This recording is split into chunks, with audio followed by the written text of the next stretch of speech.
The Drop with Frank and Brian is officially brought to you by Switch Suspension.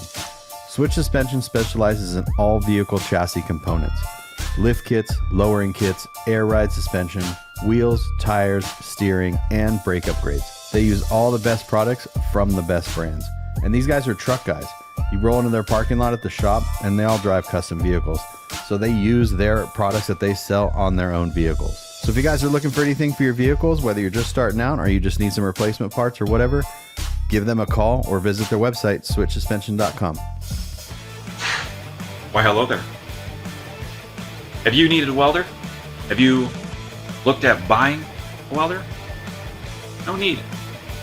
So here's your chance to win one. Rose Metalworks and Eastwood Tools have decided to sponsor the next giveaway item for the Drop with Frank and Brian podcast. Their next giveaway item is going to be a MiG 140 welder from Eastwood Tools. All you have to do is go to livelifecustom.com or grindertv.com, spend at least $5. It's going to get you at least one entry for the MiG 140. I want to thank Frank and Brian for wanting to team up for this giveaway, and I also want to thank Eastwood Tools for supporting our cause. Thank you for helping the truck scene, and thank you for supporting all our small businesses. So if you guys want a chance at a MiG 140 Eastwood welder, make sure you spend at least $5 at both their websites. Who knows? You might be able to finally finish your project. See you guys. Are we ready? Yeah. All right, we're ready. Jeez. All right. Welcome to this week's episode. We're sitting down with our good friend Eric. I'm not even going to try to say your last name. How do you say your last name? Almeida. Almeida. Yeah. Okay. So I keep on saying it like Almeida, like the city. Yeah, it's Almeida. But It's I mean, Almeida. I'm sure it's different if you had like a accent probably too. Maybe. I don't know. I just So a always lot of thought, people who are like tuning into this week's episode are probably like, who is this guy? Yeah. Like, just like, Yeah, what? we don't see this guy on the internet. Yeah, no, he doesn't draw pictures. They gave me $20 at the Home Depot. Like, come sit Pick down. me up. You need help? Yeah. I need Me and help. Eric are now business partners, apparently. I know you guys We're are about going to- in on Tacomas. We're doing YouTube projects and yeah. and somehow I got sucked into it. You're just the storage facility. That's what I've said. I've said a bunch of times. Everybody loves to say, I want a house with a big property and all. No, you don't. You don't want it. Until it turns into a. And until it's like, hey, can I store this rolled over Tacoma at your pad? It works out because it's like it just works out. It works out well. It Thanks, works out Angie. well. Angie's just like, Jesus. I never heard of this Tacoma. Where's this coming from? So can we bring more cars there if we stack them on top of each other? my So we're God. not taking up actually more square footage. Well, yeah, it's technically not. Yeah, it's technically not taking up more room. Yeah. It's what they do in cities. Anyway, Well, it saws all the pieces we don't need. There'd be a cab just gets put in the Yeah. bed. that or Angie's gonna dismantle it piece by piece and throw it away. Start with the body You're panels. like- We don't need any of that. Actually, if she can just take the cab off. It would help out a whole lot. Yeah. Anyway, we're sitting here with Eric. For those who don't know Eric, I don't know, just the best way to describe him. He's just a dude who's been in the scene for a really long time. He's in our club, Forbidden Fantasy, longer than I've been in the club. I don't know. How long have you been in the I think club? we've been at the same time, I think. Really? You think so? Yeah, I think it was right. I think you were hanging around earlier than I was. Yeah, before I was I'm not going to be in a club type person. But Were you Right. so you weren't in any other clubs than Forbidden? Forbidden's my first one. I was always, no, the clubs aren't for me. Mostly because I originated from like lowrider world, and it's a different world than that, and I could barely afford to even do the car that I had, so I wasn't trying to pay dues and have some guy say, Wait. hey, guess what, you're going to be here and here, and you're going to like it. I think when we first talked about this, we were at Max Fish's house at a bonfire, all drinking, doing crazy shit. And I remember we talked about the club or something. And you're like, yeah, I just don't like doing things sometimes, and sometimes I do. I'm like, oh, that's No, that's us. That's what we You do. are describing yeah, that's our club. Yeah, no, it works out really well, and that's what I want to. From my thing that I want to like sit down and talk about is one of my favorite things about Eric is Eric has lived a lot of life in his life. He's done a lot of things, and my favorite thing is just like having a random conversation with somebody, and you will interject the most like out of pocket, like. And one thing I remember, we were at Angelina's event at RCC, and you're talking to somebody, and just normal conversation. And then you're like, yeah, like when I used to boost cars. It was like the most out of pocket thing I've ever heard. I was like, it's always like that. There's always something about you that you just pop up and say the most random thing that you used to do. So I think, like, I don't know even where to really start. Like, just What was your first car? And like, let's just go down the generic rabbit hole. Of that. Generic car. Let's see. First car was a 92 Chevy Lumina, which actually wasn't even supposed to be a Lumina.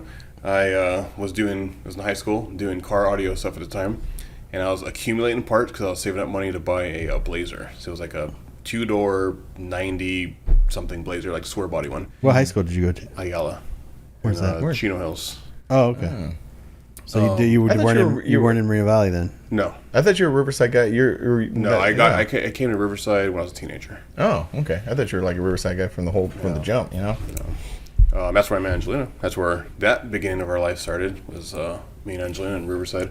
But let's see, Lumina. Oh yeah. So I was trying to buy a Blazer for my buddy's mom, and she ends up buying a new Blazer. So this is like in 99 or 2000. So she comes home with a brand new 2000 Blazer, and her husband is like, well, since she got a Blazer, like, I kind of want to keep the old one too. You can have my other car. I was like, God damn it. And it was, I had like subs and all this stuff I was accumulating for that car, thinking what I was going to do. And so I ended up going to pick up the car, leaving with a Lumina. So go home, had all the stuff, spent like the next day installing. I think I had like 4 W0 JLs. So remember those precision power amps are like clear and blue? Yeah. Oh yeah. Had those. I put the whole back of the trunk in it, built it, went to the street races, and did a lot of burnouts in that car. Beat the crap out of it for a long time. The street races off Van Buren right there? Ontario, yeah. Yeah, that was so much fun. And then that was my first car, and after that just slowly became a car whore. Yeah, and now I have a whole lot. You have had a lot of vehicles. After the Lumina, how long did you have that thing? What did you do to it? Did you just put the system in it and then get rid of it? No, so I put a system in it, and of course one of those blue, what are they called? The neon lights. Oh yeah. I put one of those things in there. What year is it? What year is this? 92. So it was like front wheel drive. No, like that you're doing all this stuff. This was like in like 2000. Okay, yeah. And so then I ended up getting, because we're going to street races a lot. So like all high school, street races like my thing. I didn't really party or anything. It was more like car stuff and street races. So we got a microphone, and we would mess around, like pull people over. So we went to a swap meet one day and got strobes in it. You put red and blue strobes in it. You like turn your hazards on, flash your high beam, low beam, pull people over. Out there impersonating cops. So we're doing that. So the only thing modified to it was that we ended up putting a rear brake light, third brake light in the front, and then a switch. You could turn the red light on, and we would straight pull people over at the street race. That lasted for like a couple months. And so you were causing people to scatter at the street races. Well, so a lot of times we would be like in the front of the group, roll around, turn your hazards on, people follow you, whatever. Yeah. But then when we get like really big, we would start fucking around. Yeah, because if you would be at the starting line, it was whatever. But if you were down in the middle or towards the end, it would be like a domino effect. Yeah. You would just start seeing more headlights, because usually it's 2 headlights and 2, and then you'd start seeing a lot, and you just hear cops, and everyone's like, "Rah!" And it was just Eric. Yeah. Just Eric messing around. So the way it actually started is we were waiting in line. Remember where the IC building is? Mm-hmm. So we were over there like just kicking it, and we had a microphone, and my buddy's like, Ontario races sponsored by IC. And we were like messing around, and some guy was like saying something. He's like, "Oh, person with like XJY, blah blah blah, you won, free pass to the street races." And like it would piss people off. Like some people thought it was funny. Like our group of friends who was messing around, and there would always be someone getting annoyed by it, which just feed it more and more. Yeah. And then so we started pulling people over, but that ranged from like pulling people over in the street, and that was pretty funny. Do you come from a family of like automotive people, or you're like the only person? I was the only one. My dad was into audio. So that's how I got into audio. So I started doing audio like in junior high school, and he was doing audio. But for the most part, they weren't into cars. My parents had fixed up cars. He had a Corvette with a fat system in a straight 90s style. Like the whole back hatch was just subs and amps. And then we had a van with like custom paint on like KMCs. It was lowered, but it was like a car that they bought like that, and they just drove around just because it looked nice. So, yeah. but they still were like into cars. Like it wasn't like you came from the family where like all the cars were stock. Like cars are just strictly a transportation device. Yeah, they were. But so they were like into some sort of like custom. They didn't like do it themselves. Like the van that we got, they had forever. Like we bought that when I was like a kid, and this was like in the early 90s, and we had it all the way until probably we moved here actually. In I think 2001. Did you move to Marina Valley or Riverside? Riverside. Oh, okay. Do you have a bell tattoo? I do. He does. That's why I thought he was just a Riverside guy, because he has that tattoo. Because I understand that tattoo, like, you just don't like that tattoo is like you just don't get it. You know what I mean? Like, there's like a what's the word that I'm looking for? There's like I don't want to use the term like gatekeeping, but there's definitely like something behind it. Like, people will check you, if you're just getting that just cause or whatever. It depends on where It's a weird where style you bell. live It's a unique style bell too. yeah. Yeah, exactly. It's a mission bill. So yeah. And our probably the better side of my life was from Riverside on. It's probably the best thing I ever did was move out here, because when I was out there, it was not going super great. But then I met Angelina. We started our whole life out here, and we've been here since. That's cool. So you did, but so when you met Angelina, you were like already out of high school, or you just? Yeah, we're neighbors. Oh, okay. So, and then I was graduating, she's in freshman. So I'm older than she is. Yeah. Right on. But we were neighbors. That's how we met each other. And then I was super into cars at the time. What did I have then? I had a lowrider. Had a Cadillac. It was a '78 Coupe de Ville on hydro. It was like fully done up. Nice. And Did that? Was that obviously after the Lumina? But like, what was the progression? Was it into, since you were at the street races, was it a performance progression, or was it auto, or was it like modified? for me, I was always more like modifying stuff. So like all my friends, and even to this day, still have a lot of the cars from back. Angelina still has her Civic from back then. It was cool. I loved going to the street races. I just didn't care for like going fast. Like burnouts was cool, doing wild stuff, like drifting around before it was called drifting. Yeah, but My dad had putting the money Corvette. into like making something go faster. Yeah, it's I like- was like more of like modifying. How low can I get something, or how can I modify it? Right. So that's all I did. And then I started off doing like, when I started doing paint stuff back then, it was like model cars, bikes, stuff like that. I was like, oh, I could just do this to my car. And I started, going down that rabbit hole. And I honestly never had, the fastest thing I had is that diesel outside right now. Really? Yeah, I've never had a fast car before. Yeah, I never had a fast car either. I had the fastest thing I ever had was a Corvette, and it wasn't even that fast. Yeah. It was It's a funny piece of the crap. things we thought were fast back in the day. Yeah. And then now, like, your Camry is faster. Oh yeah, for sure. Well, I've told this story before. I don't know if I've ever told you this story, but it's really great. So like my family like had a bunch of cars and stuff. So my dad had this Corvette. It was the worst Corvette ever produced. Which one is it? It's an '82 Crossfire injected. I don't 82 even, is still C4. I don't know like the models and stuff, but I don't know. It had like the bigger kind of fatter, sharper fenders. Okay, it wasn't like like a it didn't have that. yeah.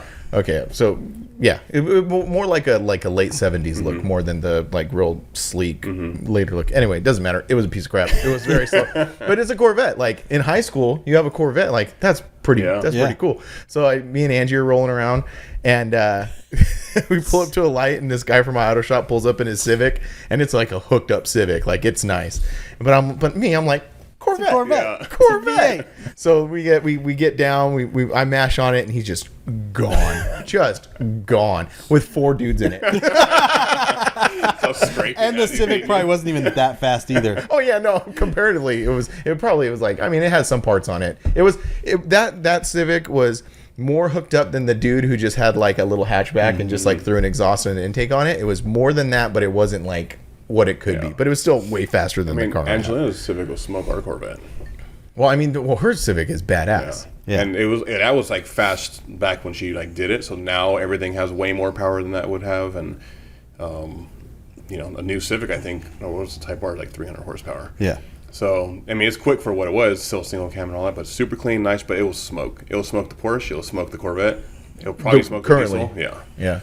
But the fastest car I ever had was a diesel. But I never really was into fast. It's more as low as you can get and modify stuff. So and the other thing about you is I guess would you say like your like basic trade, I guess, is like paint and body. Like that's like you would consider yourself a paint and body guy before you would consider yourself like a fabricator. Yeah, I never even really consider. It's funny because I do it for a living now, like a mechanic or fabricator or anything like that. It was always I felt like I came more from like the audio side, and like I was really into that. That was like my main thing.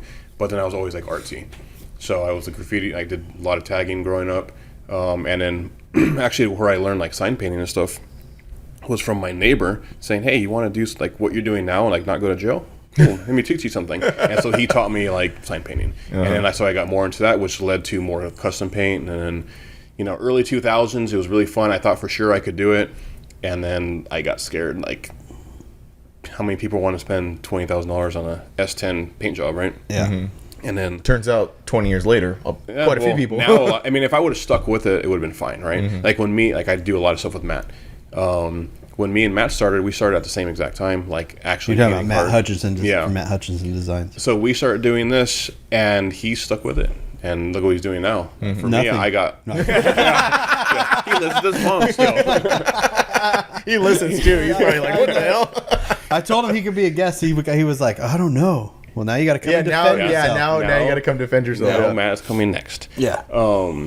But we're doing the same thing, and I was like scared to do it. I was like, I don't know, like not consistent money. This is not for me. And I ended up going to corporate world. Went to the gas company, still there today.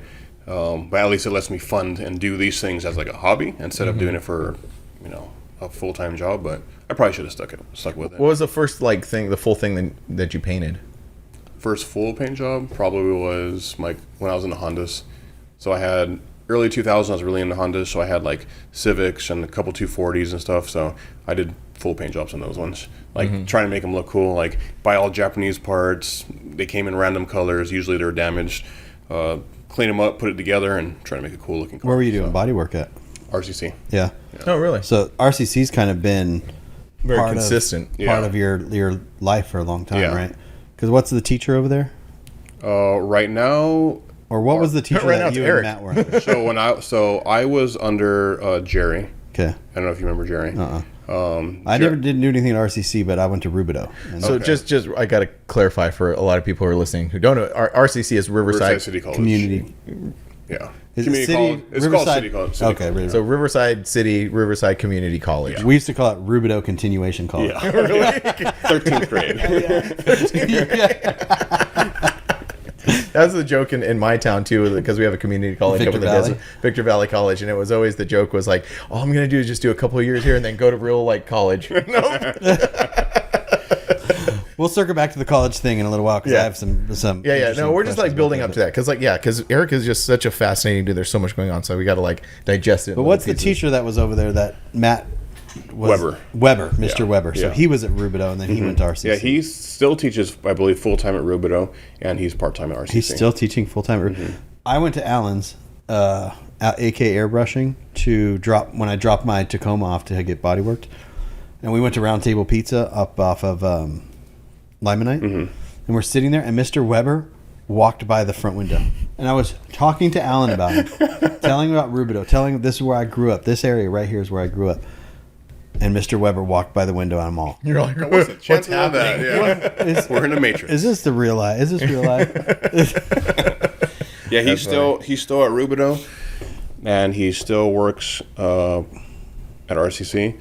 And then I was with. So it's funny when you talk to Matt about it, he'll probably get more elaborate with it.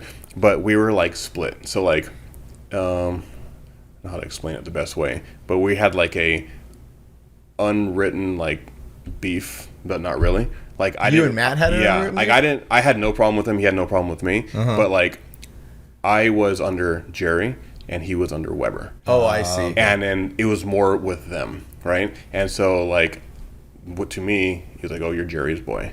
And then for Jerry, he'd be like, "Oh, it's fucking Matt's boy," or Weber's boy, or whatever, right? Yeah. And then so they kind of almost were playing us against each other in a way, but I didn't really care, and he didn't really care, and we were doing our own thing, and we ended up linking up together and been friends ever since.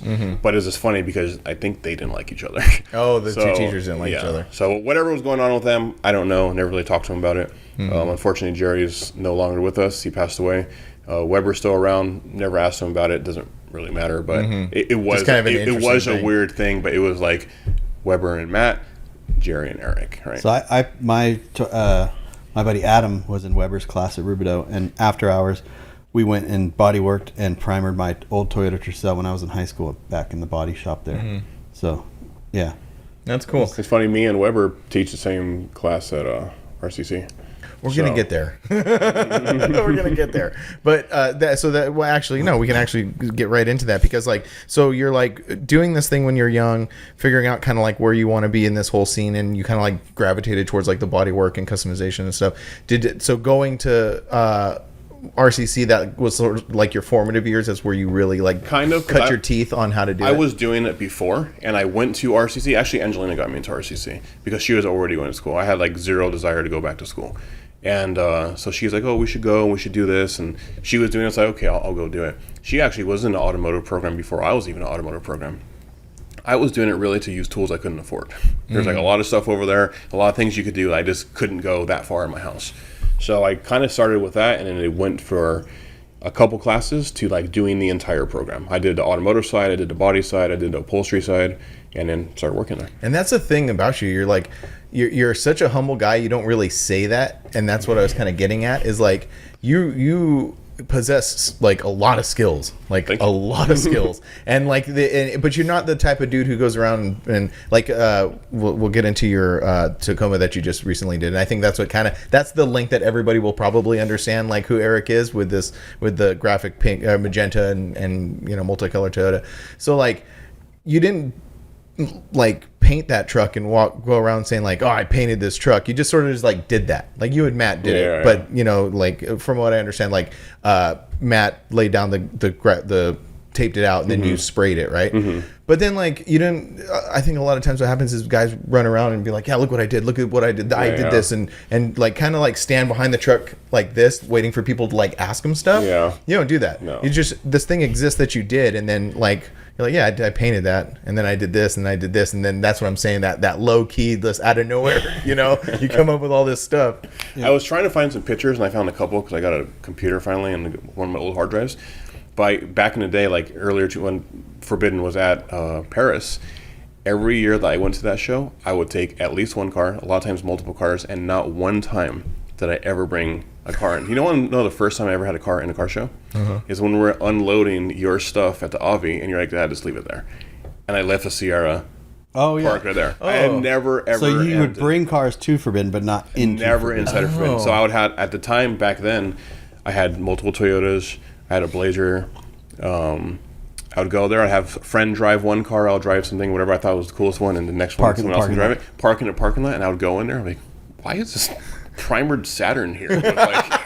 Like I should have just brought mine. And Angelina always would tell me, just bring your car in, I was like, nah, it's not done. Nah, it's not ready. Or it's not good enough. So I was like, let's keep it on the low. And I guess I didn't really tell anyone about the Toyota until it came out. So a lot of people were like, wait, where'd you get that car from? Well, I guess I didn't even tell you about the other Toyota that you saw when we were at the gas station. Oh, yeah, I know. Yeah, that's the other thing is you just like, you accumulate cars. You didn't know about the 84 to 88? No, I think you mentioned it one time and I just didn't register. But yeah, he just rolls up in this thing and I'm like, well, I mean, it's now to the point where I'm not even surprised. Yeah. He's just like, oh, this is the new thing. I'm like, oh, that's cool. Had no idea.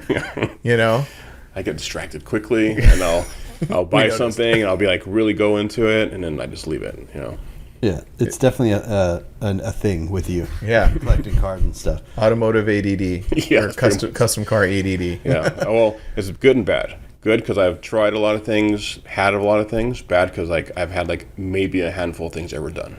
Nothing I really like. My percentage for my completion is not super great, so that's why I need to change. It's more like quantity.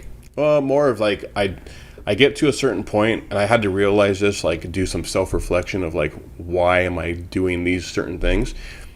It's the acquisition of it. Like, I saw a badass Lexus. I want to do that. I will find a way. Like next week, I'm gonna have one of those things. And then next, I have like 4 sets of wheels in the front room. And then I'm doing all this stuff, and I was like, okay, I'm done. Trade it for something else. And like because the challenge was getting it and getting it now. Yeah. Yep. I have that not in a small way.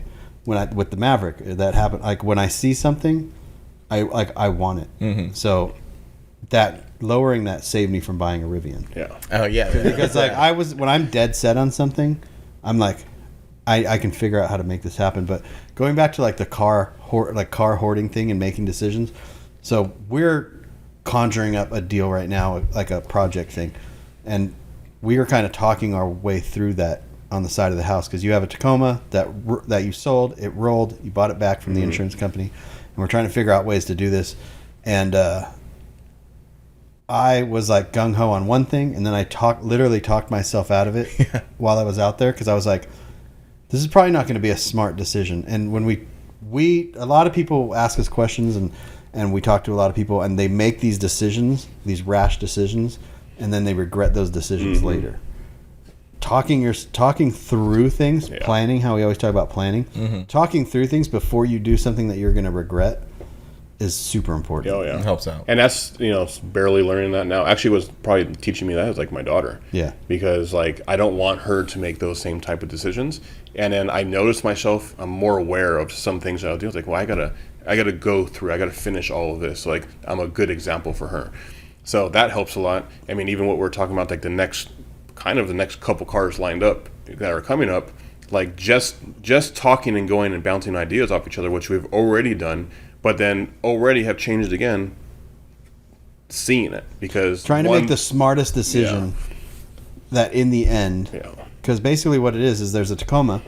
My Tacoma needs interior. That Tacoma has basically full interior, but it's the wrong year interior, but it would still work. So like I'm trying like, okay, well this will work. I could just grab that truck, take it home, rip everything out of it, and then put it in my, but is that the smartest decision? Yeah, that's what you were because working then it just through. leaves that truck with no interior, and I just think that truck's worth. It. Are we going to show the audience like a picture of what you guys are talking Yeah, I about? took a photo. Oh, nice. Okay. just so they're just so they can kind of get like an idea and exactly what's going on here. Expecting something all nice. Well, yeah. Rolled over Tacoma. Just rolled over Tacoma. Actually, lift this mic up just a tad more like this. For the people that are listening and they follow me on Grinder TV, this will all make sense in the coming months. Right. But for now, we're just kind of talking about like the planning thing. And I caught myself out there.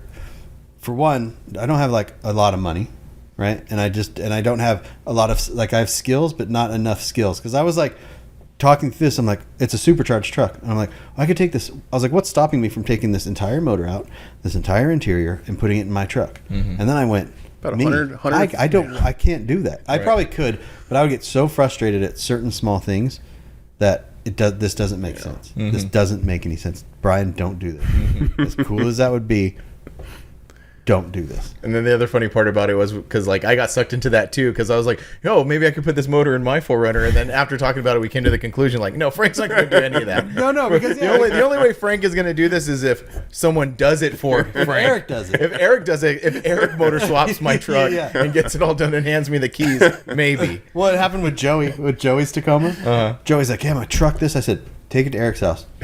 He goes, what? I was like, just take it to his house and tell him to fix it. He'll fix it. He'll figure it out. Right. You know what I mean?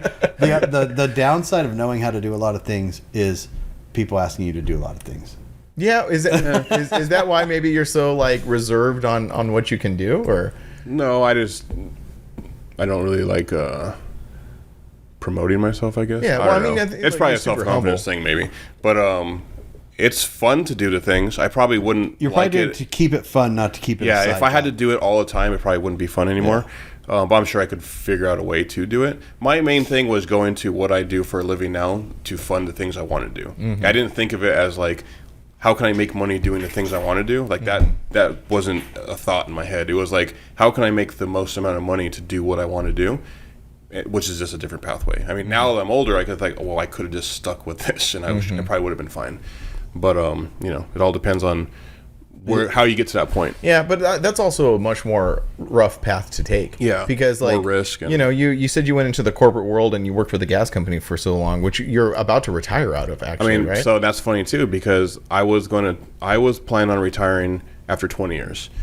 And it's obviously early retirement. I'm not going to get my I'll take a huge hit for it, but like you only live once. I don't want to do the same thing forever. I've known so many of these guys that I work with that have been around for way longer than I've been around, and they pass away like a year after they retire, or they retire and they never even make it to the retirement date. And I was like, that's definitely not for me. So over time, I've altered my course like within the company. I'm as close as I can be to home.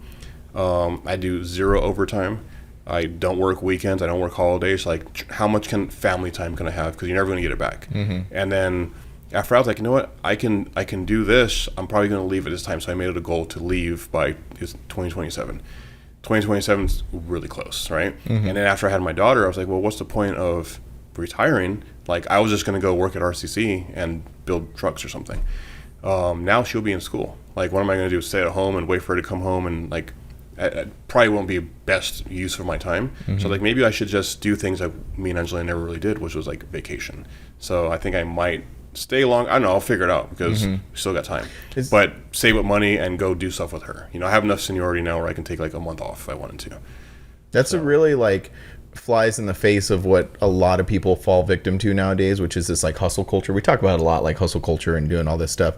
Like some people would hear what you're saying is like, no, you got to work 18 hours a day, get as much overtime as you can, you know, like do all this stuff. But in reality, like, you know, that's not a fun life. Yeah, I did it for a long time, and it was cool because it kind of jumped me up to be able to, you know, be in my 20s and have like 8 cars and all of them like modified. But then after a while, I was like, I'm doing the same I'm just repeating. Like, I've almost owned every single car I have now like 2 or 3 times. Oh, really? Like every single car I've had so many times because I would get rid of it because I did something to it and I saw another one. Oh, that's pretty dope. Let's do it again. Yeah. And like I'm repeating the same things. Like, what am I doing? What do I need to change? Like, this isn't fun as I thought it was going to be. And then seeing the stuff at work. Like I said, people pass away, not last very long. Like after, I thought I don't want to be that person. And working a lot, doing a lot of overtime and all that stuff was really cool for money, but like you can't take it with you. Yeah, for sure. Enjoy It's all about balance too, and your age. So you can work a lot in your 20s. Like you could stay up real late, you could do all these things, but as you get older, those things will really start to mess your health up.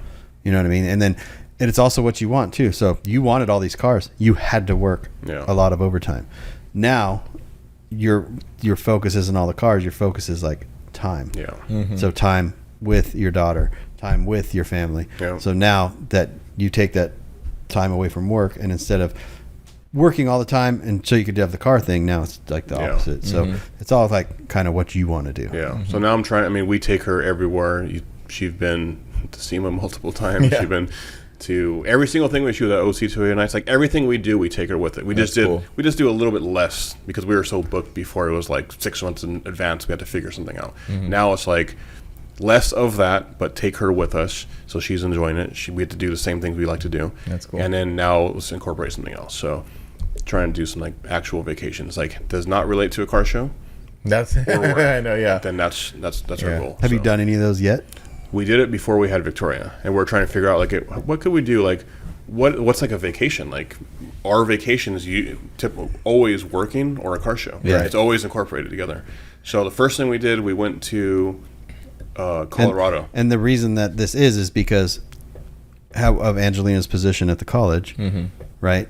So you guys are like SEMA, like there's all these things that we're both into automotive, right? So that's our whole life, and then we also are in the automotive world, like on the job side also. So like anything that's when we do, like she goes to conferences and she'll be in Tennessee multiple times a year. She'll be doing car related things like outside of state. It's always going to be work stuff. And we always incorporated it. So the first thing we did, we went to Denver, and then we watched a concert at Red Rocks. Yeah. Oh, that's That cool. place is badass. That's cool. And I was like, wow, this is cool. And like when we got off the plane, I was like 2 hours. Like I could probably do this shit and come home the same day. This is amazing. Yeah. And it's like I'd never done that before. This is really cool. And then the next thing we did was like, what's a family thing you could do? And we're trying to think of it. We're like, oh, let's go to Disneyland. So we went to Disney World. It was me, Angelina, and my sister. And then we stayed there for a week. I was like, oh, this is cool. Like it was so weird to be able to fly somewhere and just do that thing and not have to do anything else. Right. It was actually like kind of hard to adjust to do that. Came back home, had a baby, and now we go to car shows still. That's what we do. Go to car shows. I mean, we've gone to camping. I've taken her camping a bunch of times, but just to give a little context, because we're going to have Angelina on the podcast soon. So your wife Angelina is is the automotive professor at RCC. Correct. And previous to that, she was the auto shop teacher at a high school. So she's been in the automotive world for her entire career as a mechanic, as a teacher. Yeah. And so your guys' relationship has always been like super car based because you're both car people, which is also another really interesting kind of like aspect of you individually, but to you guys as a couple. Because like I often thought about like, when normal guys are like at home and they're talking to their wives, they're just like, oh, what do you want to do this weekend? Or like, just like the normal stuff. I'm not talking it down, but I always thought in the back of my mind, I'm like, I wonder what Eric and Angelina talk about. They're probably, I bet you they sit on their couch and like diagnose like fuel injection problems. Like, So we do. That's pretty much how our life is. Like that's all we've done. So for our relationship, when we started, we were teenagers. Met her. She was next door. We were neighbors. Eric was her babysitter. Yeah, I was no way you were. No. Oh my gosh, that'd be hilarious. So we were literal neighbors, like side to side houses. I had my lowrider. I had a Suburban on wires too, a '97 Suburban on 14s. Nice. What else did we have? I don't know. We had some other cars, but I can't remember. But anyway, we were the first people to move into the neighborhood. And then so when we first bought the house, it was brand new. This house we're in now? No. Oh, this is a different in house. Riverside, yeah, in Orange Crest. So we go, and my family, or my parents and Angelina's parents, were the first ones like there. Oh, I see what you're saying. Yeah. It was your parents. So we go, and I had me and a couple of my friends. We just came back from the street races, and I took the lowrider instead of the Lumina, because the Lumina was just like do burnouts and like like crazy Arab drifting stuff. Like I was doing that. Oh, like hauling ass. Were you up on two wheels? Pull the e-brake. E-brake and spin it. Were you up on like two wheels? How they get crazy? I almost flipped it one time, but that Tercel I told you about. That I had a curb with that doing that. Oh no shit! And Pulled, yeah, just fully sideways. Didn't pull out of it in time. Sideways into a curb. So we coming back from the street races that night. We're like, hey, let's go to the new house. At the time, I was living in Pomona. So we go to the new house. Angelina's parents are over there, and they're like doing what they're gonna do for the floor or something, because like no one had moved into the neighborhood, and there was no street lights on, and like we were in lowriders that day. So like, oh, let's go, and we're like hopping down the street, and I look and I see people standing out the window. And then later on, I meet them, and they're like, "Oh man, we saw you guys." We're like, "What the hell? What did we move into?" There's like 5 lowriders, like we're like hopping and like dragging it and doing all this stuff. But it looked cool because it was, like I said, there's no lights on it. It was brand new pavement. That's the first time Angelina saw you. Yeah, or her parents saw me. Oh, okay. And then I met him when I was like signing paperwork and stuff for the house. But when we moved in together, like we're into car stuff, and she was into car stuff too. So she was always into car stuff even before like I met her. And then now moving next to someone that's also into it, I was like, oh cool. It's like, oh, so like when you moved into this house, it was just you and your buddies. Like it wasn't your family. It was my family. Oh, it was your family. Yeah, yeah. Oh, okay. Oh well, my family is a very interesting situation. Oh, There's a okay. whole lot of us. I have had a friend who lives with me that he moved out of my house after I moved out of my house. I had a cousin that lived with me for a long time, and my house is like the go-to house. You want to not go to school? Well, we're going to Eric's house. You want to go party and do whatever you want to do? We're going to Eric's house. So that's just how my house was. And it was very chaotic for most of the time, but it was like the place to go. That's where everyone would be. So anyway, we come to Riverside. I meet Angelina. She's already into cars, and then it just, because we're both into it, then like as we got more serious, like we just fed off each other. Right. Like when we moved into the house, like right now the house looks like a normal house, but this house, like I've heard the story. I remember coming in here. I'm all. There was like motorcycles in the living room. We would park our motorcycles because we didn't have enough garage space. That room over there was just shelves for whatever we were building. Yeah, and just with separate, parts. like one was Angelina's shelves, one was like a car I was building, one was like a buddy's car I was building, right? And it was just like shelves like for parts. The upstairs bedroom, we didn't have kids. No one was living with us. Upstairs was just like my wheels and car parts. It was like This was just an extension of the garage. Exactly. Yeah. And that's how we lived I mean, if we could have bought a shop and lived in it, we would have done it. But it didn't work out. And then, actually, what kind of made us change that a little bit was I was refinancing the house just to get like lower interest rate. And then the lady came over. She's all. Yeah, the lady. It's a chop shop. Yeah, she came here. She looked over. She's like, bachelor house, huh? I was like, really? I was like, oh my god, I guess maybe, I don't know. And You never like kind of pulled back and looked at the whole situation. It was just how we lived. And so that was like the first one. And then we were doing something, and it may be on Facebook or something, I don't know. But there's a picture of Angelina wet sanding her bumpers like right here when we painted that car. And someone's like, you guys do that shit in your house? Like, what's wrong with you? And I was like, Didn't Matt paint the car right here? He did. We jammed it here and painted the car at RCZ. Okay. You know, as I was thinking about it, I was like, and then I go to other people's houses, like all our friends are into it. But then I feel bad for Angelina because she didn't have like a lot of girlfriends growing up because she was into cars. So we would be going doing stuff, hanging out, and she wouldn't be really fitting in with them, and it just gravitate. And she would be with us. So it was always like all of us, and she would always be there, and she was always like in it and balls deep just as anyone else. So that's all we did, and we tried to make this house look not like an extension of a garage. And then we decided we want to start a family and all that. Right? Okay, we need to get serious about it. We got to be adults. So now I just have a million things parked outside and scattered around California, probably. Just like just little places here and there. Yeah, I'm about to add another location. He's about to my move list. into your house. I know. We should just trade. Yeah, honestly. I mean, I think that would Just a probably straight work up out swap? for everybody. Yeah. Just straight up swap. Just move the vehicles, and that's fine. Yeah. No, that's really cool. So, and that's like, that's just that's you. That's how you are. You know? That was our whole. The thing that interests also me about you specifically is you have this like vast.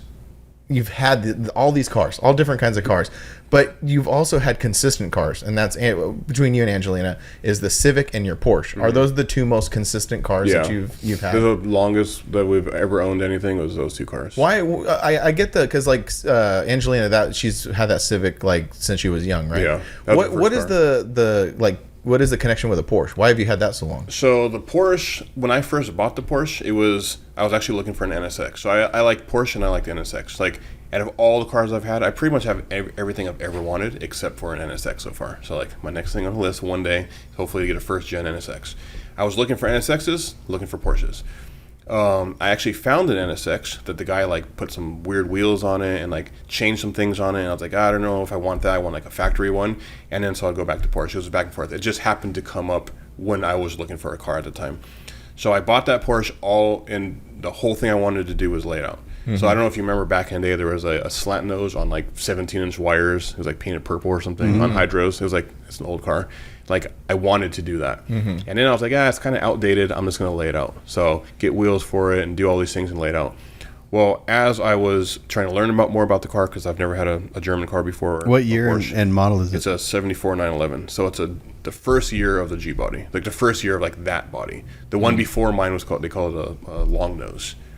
So if you look at like the iconic looking like 911 body, that's pretty much it. So I'm looking at a photo of one. What is that one? Right there. Yeah, that's the car, right? Chris drew that because that's the original color of it, and we were going to. That's the factory color. It's a metallic blue. Oh, okay.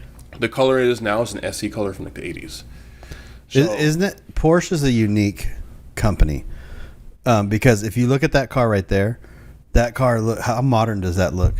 Oh yeah, and that's an early 70s car. Yeah. Like the way that they've kept that styling. Yeah. And you can I have all the body parts like for the next generation's a 964. So if you look at mine, it has the accordion bumpers. It was like a California or US standard for safety, right? Yeah. You hit it and like it compresses.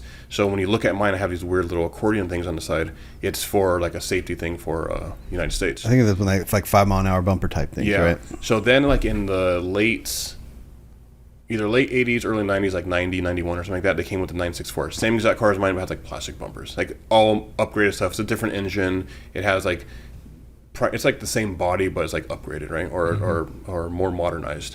So I bought all that stuff for it. I was going to make it look like 964, bag it, do all this stuff. Well, then the RWB stuff came out. Oh, yeah. And I was like, maybe I should just do that. And so I look at it, and I was like, that's $20,000 for a body kit? And I was thinking, I was like, well, it costs... Some of those things cost. I've always wondered. Me this much to do these things. I guess it's not that bad, right? So then I start like saving up to do that. And then one day I get a call from my insurance saying, hey, guess what? Your car is worth this much money, and just letting you know, this is why your insurance rate's going up. It only went up like, not that much, but like, I was like, what? How much is that car worth? And then it just kept going up and going up and going up. And then it is what it is today. And I just have nice tires on it, have a set of wheels on it. And that value would not have been that value if you would have chopped it up. I mean, I guess some of them what's go it, for what's a lot it worth of money. now? Are you like 50, 60 grand? Jeez. Yeah. Wow. It's a lot of money. Yeah. Like enough that if I sold it, I would never own it again because you wouldn't want to fork out that money. I wouldn't want, even if someone gave me 60 right now for it, I'm not going to go spend 60,000 on another one. Right. That car had been in Riverside its whole life. It has original plates. I know the whole history of it. There's no reason for me to sell it. Like if you, in my mind, imagine a car is like a silhouette. It's like a blank silhouette. Like it doesn't matter what it is. Like that's just a car to me. I don't care. It's not oh my God, it's a Porsche. It's just parked outside and haven't drove it for like a month. It's parked right next to the Corvette that both look like they're abandoned. I have like 5 cars lined up. I just haven't had time to drive. Like they're just sitting right now. But a lot of stuff going on right now. We just don't have time to. That's like our extracurricular activity isn't going to be washing cars this weekend. So it's just a car. If I sell it, I'll probably never have it again. That's so interesting to me because I thought like you for sure you were going to say like you had some sort of like sentimental value. That's why you've kept it for so long. No, I just but wanna it's lay it out. but it's purely because it's worth money and you just that's why you hold on to it. I mean, I didn't buy it because it was worth money. When I bought it, that was the one I could afford. When I bought that car, What did you buy it for? He essentially got lucky. yeah, I don't know if you want to know how much I bought it for. I do. I bought it for extremely cheap. I bought it for like $6,500. Oh wow. So What were NSXs going for back when you were looking at them? like 15 to 20.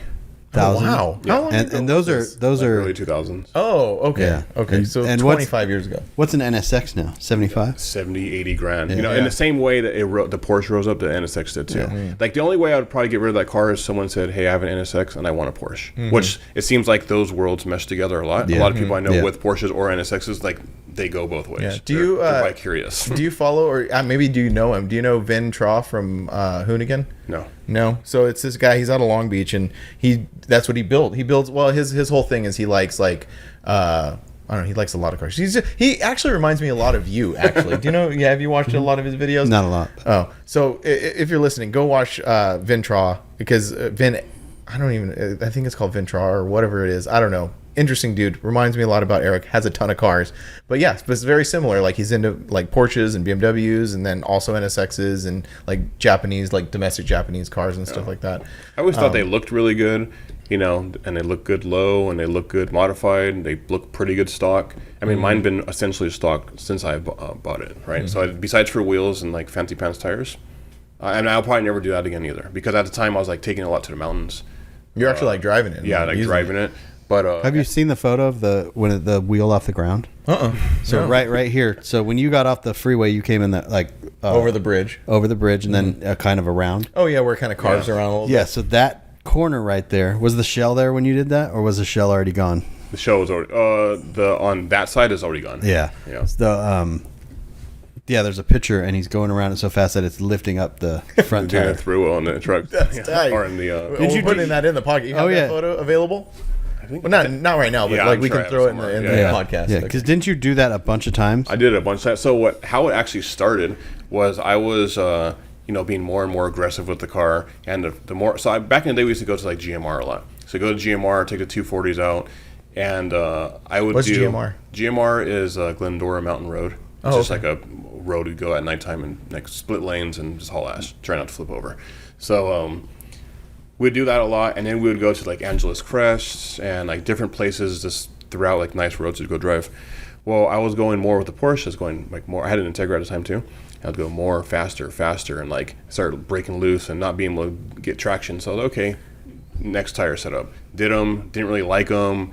Didn't like the way the car was feeling. So I was like, I'm gonna go hard. So I did the R888Rs, which are like super sticky. After I did that, it was like, oh wow, it's like a go kart. Like you cannot break this thing loose. So then I'll just throw it and just like go as fast as I can. So I'm like pin second gear and go, and it would stay on the road.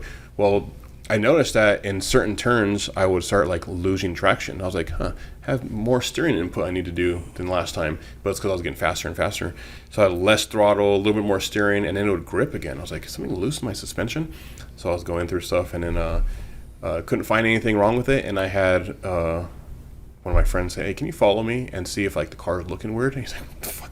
You were doing 3 wheels right there. I was like, oh, that makes sense. That's why. It's because the front tire's getting off the ground all the time. So like that's why I'm losing traction. So then I was like, oh, I know what's exactly happening. So I started being more and more aggressive, and I almost flipped that shit in that same turn. Oh, really? Because there was someone there, and I take that turn like faster than everything I own. So I'm going in it, and there was someone there, and I could tell how slow they were going. Like they would obstruct my fun. So Obstruct my fun. I went to like that. to overtake them, and I did it on the left side. It's a right-hand turn. So I ended up going around them on the left-hand side and then having to cut back in. Well, there's a lane of traffic coming the opposite way, so I'm trying to stay like within my lane. And I was going in, and both tires get off the ground. And I was like, oh shit, and I let off, and I had to turn out of the turn to drop the car back down, and it scared the crap out of me. There's no cage in that car. There's a big ass guardrail and a cliff on the other side of that. Wow. And I was like, I should probably stop doing this. And I told Angelina, what are you doing? Like, you're gonna ruin that car, and you're gonna kill yourself. Like, kick back. You're like, relax. Yeah. And then I was like, no, I'm just gonna cruise it. So then I took it to Angeles Crest for a couple years after that. And then just stopped doing that too. Actually, around COVID, I kind of stopped driving it. I drive it, like we just went to a Porsche Cars and Coffee. It was cool. But I don't really drive it a lot. Doesn't have AC. Can't take my daughter. I mean, I'll take her in it, but it needs to be early in the morning or something. So it's like the least driven car. But yeah, but it just always fascinating, like why you held onto it for that long. Yeah, it's interesting. It's a cool car, and I felt like I never really did what I wanted with it. Like And like you said, now if you get rid of it, you're never gonna have it yeah, again. exactly. And it's not like it's hindering it. I mean, the thing's tiny. It's not expensive to own. It's expensive to break, not expensive to own. for it to exist, Yeah. basically.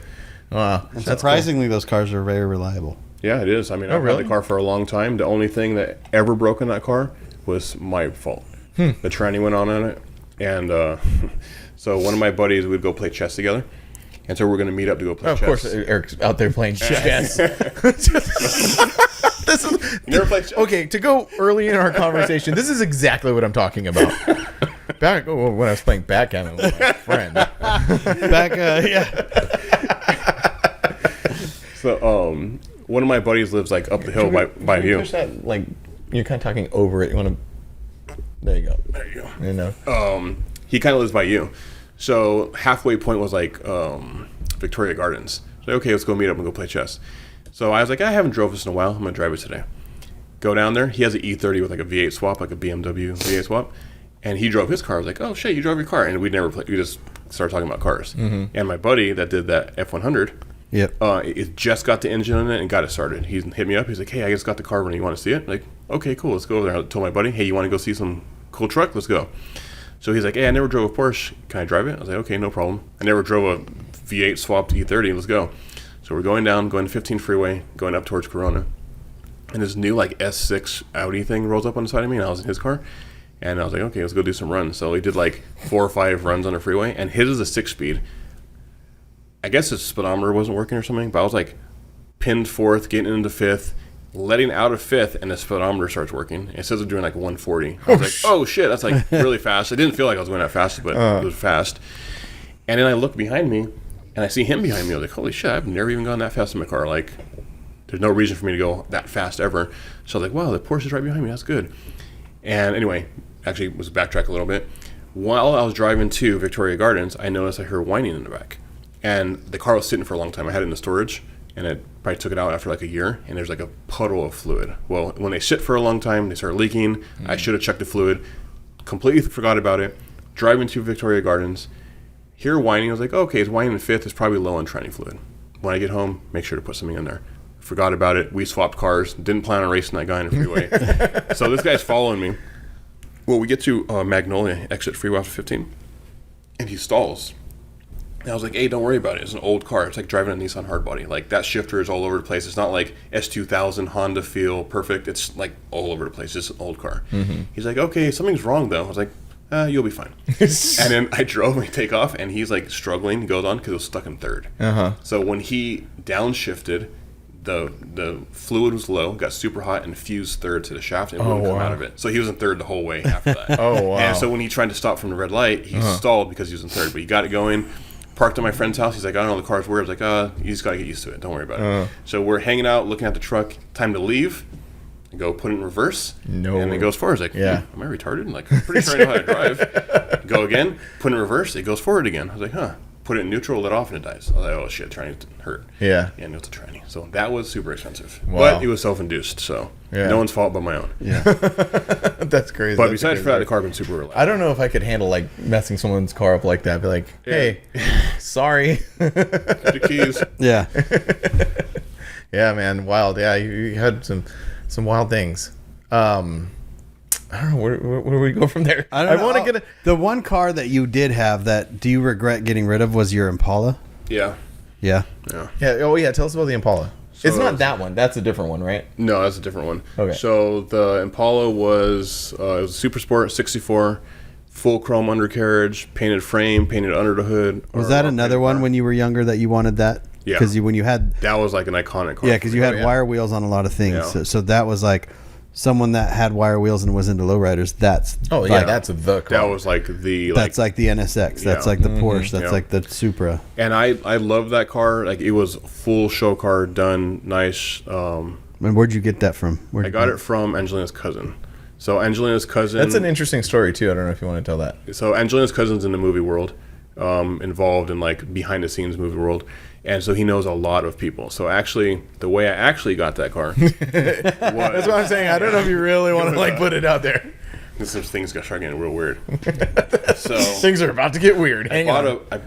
I ended up paying for this piece of an exhaust that's like this big, and it has this like crazy little intricate like ports and tubes and stuff going everywhere. It was one of the stabilizers for a spacecraft, and that thing cost like a lot of money, like a lot of money. So Angelina's cousin is in the movie world. He's into cool stuff, weird things.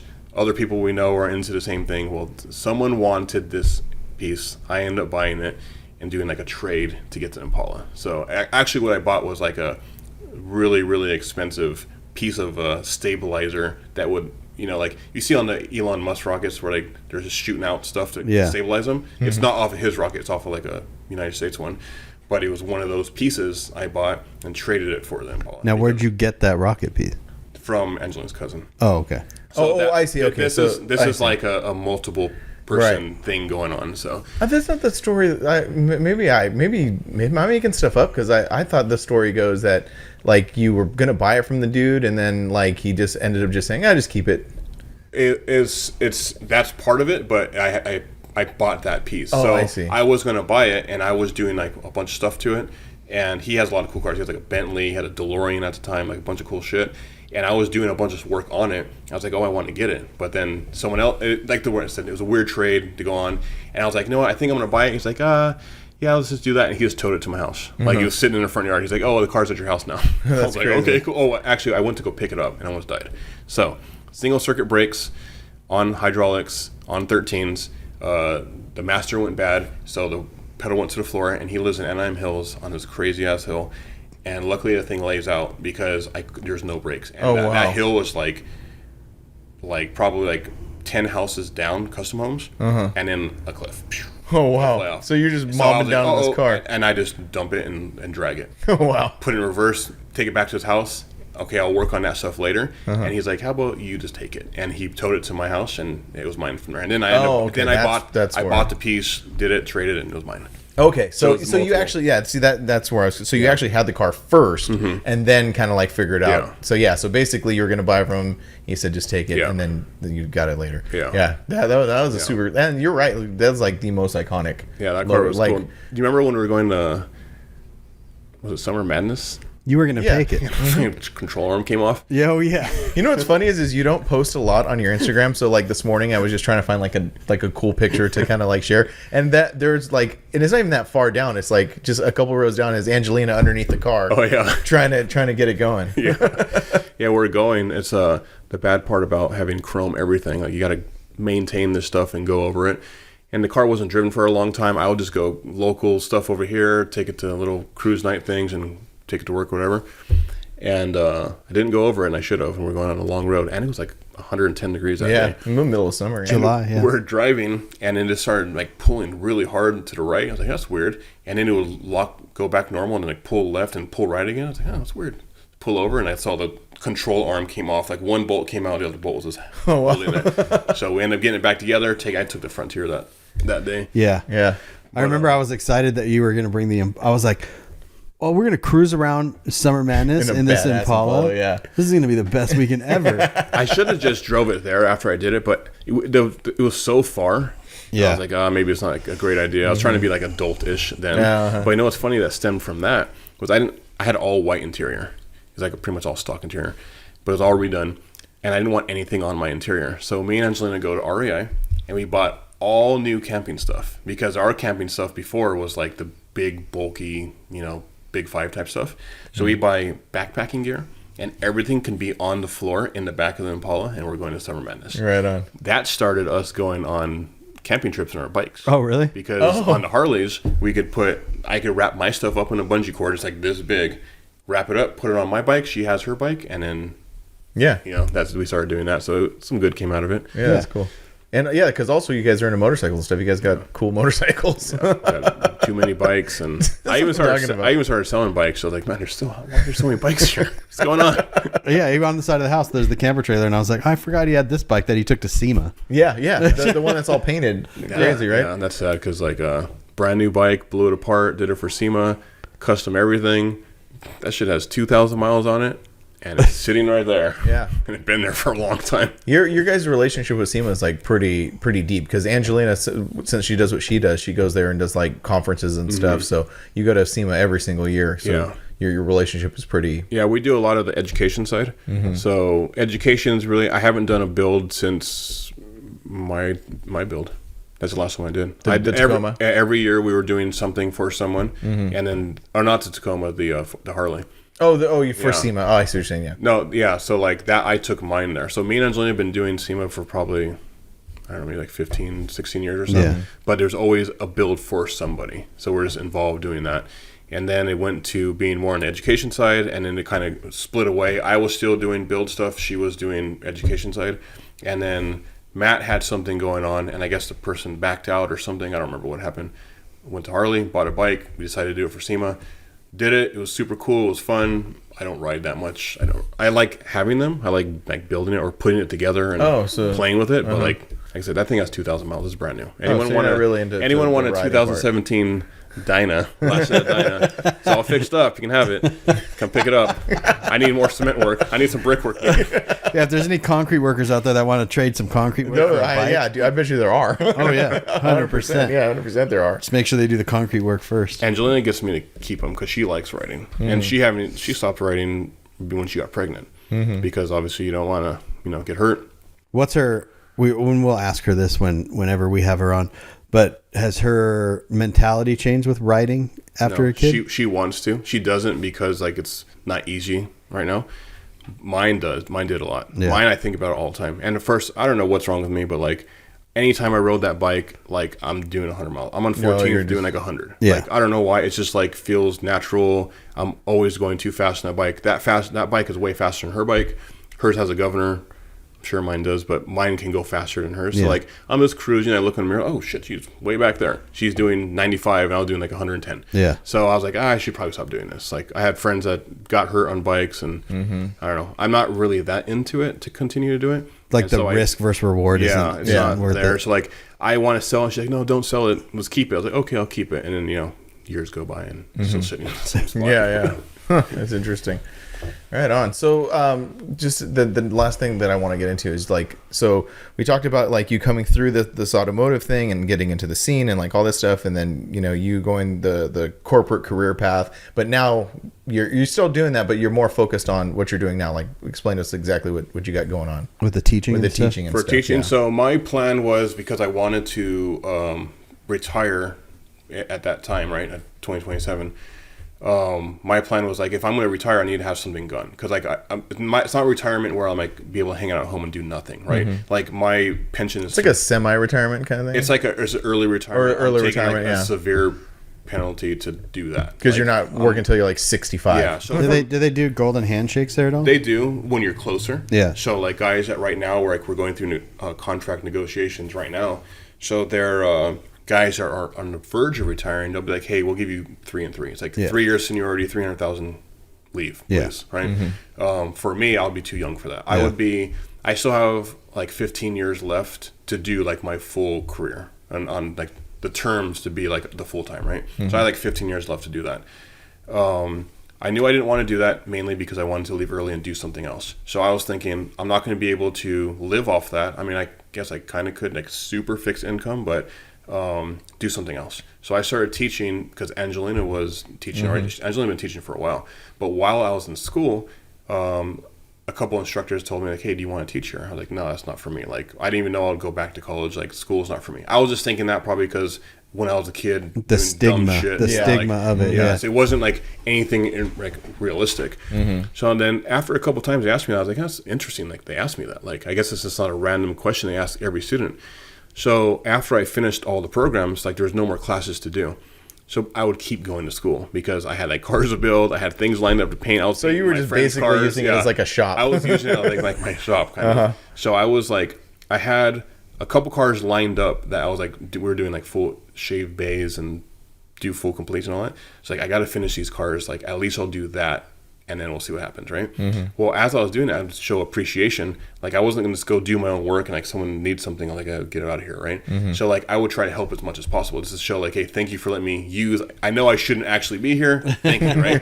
But then I kind of turned into like a TA-ish type thing. So he's like, oh, just help him do that. But then next thing you know, people were asking me all the time, like, hey, will you come and help me do this or do that or do that? I was like, it's actually pretty fun. Like I like it. So I had another instructor say, hey, would you want to do it? You should try it. And I just kept pushing it off. Angelina was teaching for a while, and then one day I was like, okay, I'll try it. Let's see what happens. And it was super dope. Like I wish I would have done it before.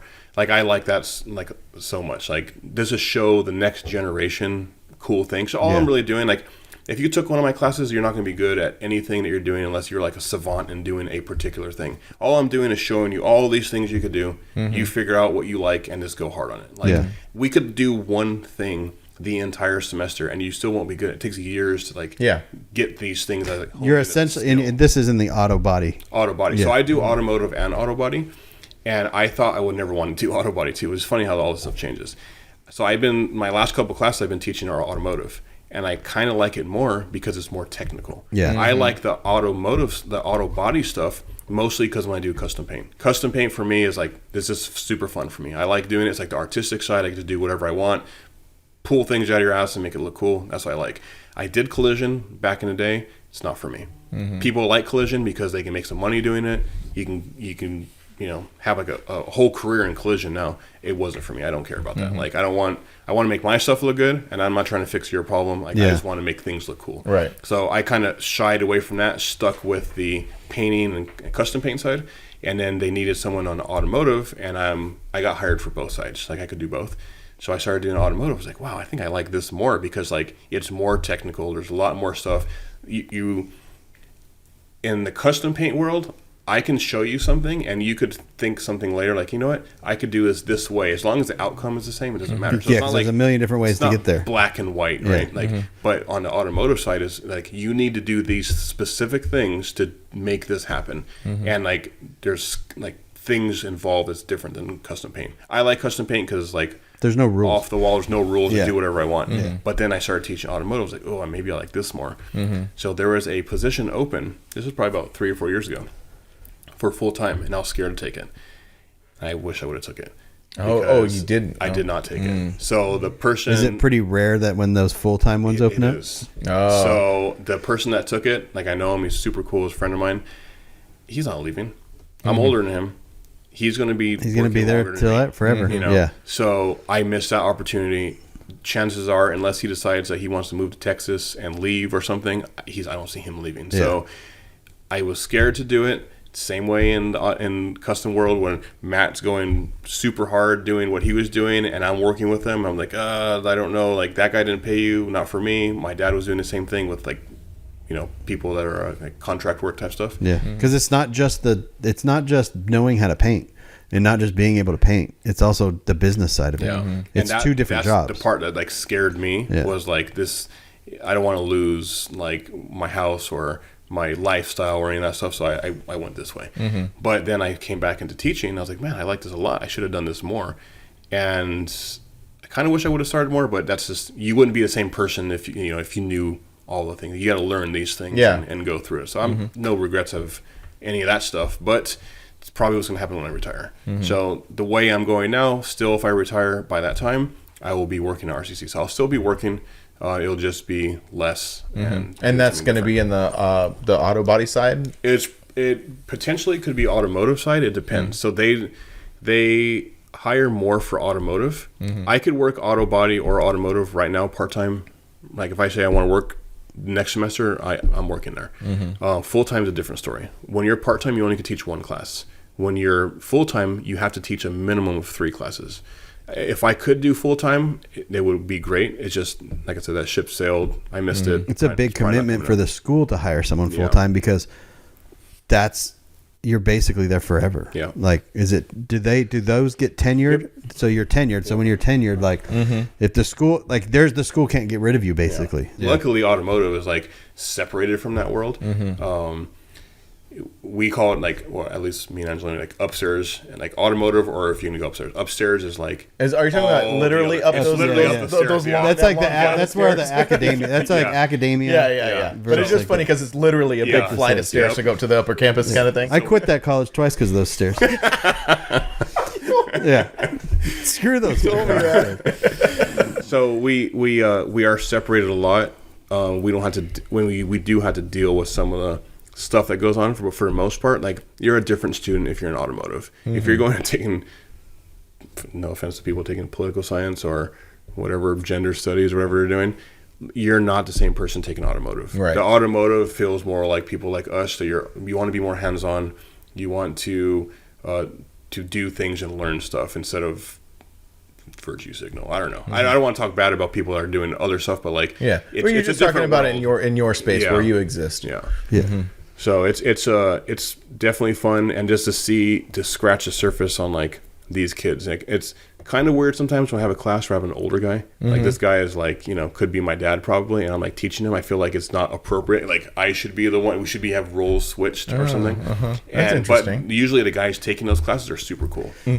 I want to kind of touch back on the academia and automotive thing, because the college thing these days, with not a lot of people, just with some people, especially in our world, you see it a lot of like memes being shared, like, you don't need college, you can just go do this, right? But people don't realize, like, that is college. Like, you don't need to go spend a lot of money to go to a trade school.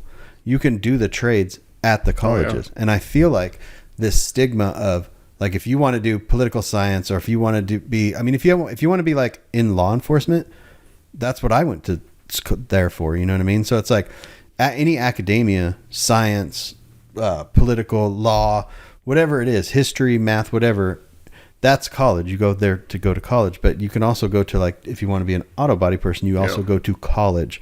So I feel like a lot of times this stigma around you don't need to go to college can affect the mindset of a young person. Yeah, because all you're doing, especially on that, it's like on this side, we call it CTE, it's a career technical education. You can get an associate's degree in it.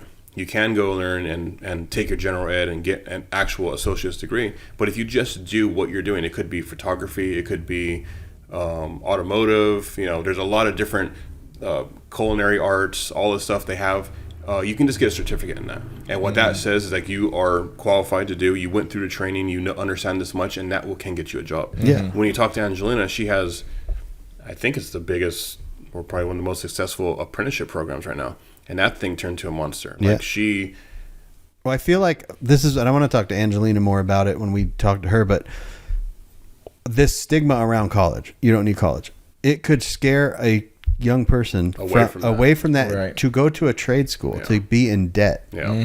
And these trade schools, that's a whole other topic that I don't know how deep we can get into that with being able to talk about it. But like, it could, like, people don't understand that. If you like culinary, for example, there's so many predatory trade schools, and they make it seem like they pretend it's a college.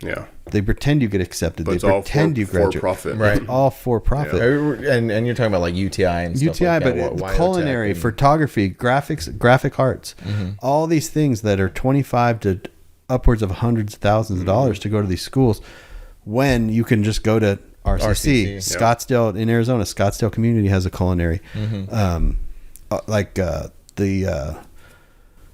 don't know the official, what is it beauty school? Cosmetology. Cosmetology. The RCC cosmetology is one of the number one in the country. We didn't even get into that. Eric's also a hairdresser, but I guess we'll get into that in a minute. But like when you talking about when you talk about that stuff, like people, I always like push back on that college thing. It's because some people want to be an auto mechanic, and some people want to go into science. You should be able to do both with whatever, but if the auto person's coming out of high school and they're seeing all their friends and all these older people sharing, like, you don't need college, That's right, you don't, but you can utilize college. I never for thought of these that. I things. never thought about how that could happen. Yeah, and and the kid who wants to get into some sort of in the automotive world, they can just go to and that's when they fall victim to like the UTIs. exactly, and they fall victim because to this, they don't know, because they've been told like don't even go to a college Yeah. or look at a college. Yeah. And automotive in general, when it comes to paint, bodywork, and all that stuff, that wouldn't happen without the other thing, without science, without history, without this stuff, because it takes science to make Bondo. Yeah. It takes science to make paint, right? The guy that doesn't go to college and just goes and manages a tire shop, that's a good job. And you should do that if that's what you want to do. But it takes everyone to make this whole thing work. And that's why we do that event that you guys go to, Yeah. the networking event. Yeah. Because that's showing all the students that are in automotive, like they have the wrong, like a misconception of, if I go to automotive, I got to work at a dealer or I have to work at Jiffy Lube or whatever. Yeah. Like, no, this guy does videos, this guy does pictures, this guy does videos and pictures, this guy's an artist, this guy does audio, this guy does like all the different worlds that you don't think mesh into automotive, they do. And so we bring them all into one piece. And like some of these kids are like, oh man, like I didn't even know. Like and you don't spend a lot of time online on social media. No. I spend a lot of too much time on social media. same. So that stigma that I'm talking about is just saying college. And when people don't realize, like, college is not just academia. College is also trade. Yeah. Yeah. It's not like you don't have to go to WyoTech or UTI or these schools. You can save yourself a lot of money, not get into debt, and go to these, because these community colleges are great. And trades are definitely not looked down upon as much as they were before, where they're like, oh, you're not very, you must not be very skilled, or maybe school's not for you, go into automotive. Like automotive, like you got to be like computer controlled, all the stuff that's going on now. especially You have to now. be smart. You have to know what you're doing. Yeah. So luckily we have a really, really good program at RCC. Angelina, Paul, I don't know if you remember my friend Daniel. We went to high school together, street races, did all that stuff. We got him into school. He's a full-time instructor there now. So we have like a dream team over there. Yeah. And it's, he has my old Integra, it's boosted. Yeah. And all this is all fixed up all nice. Students are all into. We have a dyno. We do a bunch of cool stuff. So they get like, oh wow, there's way more cool stuff you can do in this world. We try to do that stuff on body and automotive. Automotive is definitely way more successful than body. Body, we're trying to turn it around, but like it's hard to do that because the school doesn't want to give you money if you're not getting jobs. Like they don't care. They're not trying to make lifetime learners. They want to get you a skill so you can get a job and be successful in life. So if it's not doing that, they're not looking to dump money into their program. Automotive, doing amazing. Auto body, things are changing in that world, so we gotta kind of figure out how we can change that to align with what's going on. It's like what Angelina did with that auto shop, or with auto there. Like, that world is changing. She was smart enough to like realize that and went with it. So auto body's changing too. Yeah. So like, you just have to change with it. Find someone that's going to take that program and realize that the future is not going to be the exact same as it is now. When I took classes there, we were doing lead. Yeah. Like, okay, this is how we let. Like, I don't even know if you can get lead anymore. Like, I'm pretty sure it's illegal now. But like, that's how it was when it was repair, take something apart, let's do a lot of metal work and all that. Now it's like, what kind of material is this? What are we going to glue to what? And we're going to take this panel off and replace it. Yeah. But I'm sure it's not all like that, but that's the way it's going, because it needs to be speed, it needs to be fast, it needs to be reliable. These cars are different. There are no more frame on cars anymore, maybe trucks now, but all these cars are unibody, and they have to act a certain way. They have to crumple a certain way. So like, it's a lot more to it. So it is definitely more in depth than what it was before, but it still has a weird like stigma. Like, I used to make a joke. It's funny, we'll talk about cosmetology, but I used to say like, oh, like the girls that like made poor choices in life went to cosmetology because they couldn't like do school, right? That was like a joke I'd make all the time, because I was actually trying to get into cosmetology at the time. You were projecting your poor choices on the girls. Exactly. I was like, cosmetology is like automotive for girls, right?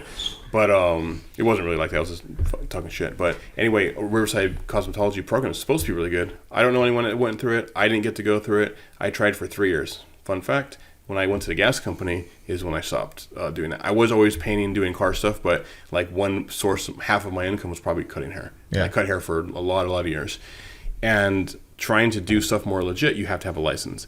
So I was like, you know what? I don't know if I want to do guy haircuts, because I'm not making that much money. Like I got to cut like a gang of people's hair to make halfway decent money. And I'm trying to put like, if I want to make a house payment, how many haircuts do I need to do through it a month? I was like, I'm going to go to girl hair. I'm going to do more styling stuff. I'll do girl hair and I'll do color, stuff like that. You make way more money doing that. So I was trying to go to Riverside cosmetology program. My sister went to Marinella's, which ended up becoming like, we didn't get in that, but it wasn't a good thing. Like they're no longer around anymore. I didn't want to pay that much money, so I was like, no, I'm going to go to school. Would that be compared to like a trade UTI? school? Yeah. Okay. All So right. she went to UTI opposed to me going to RCC type thing.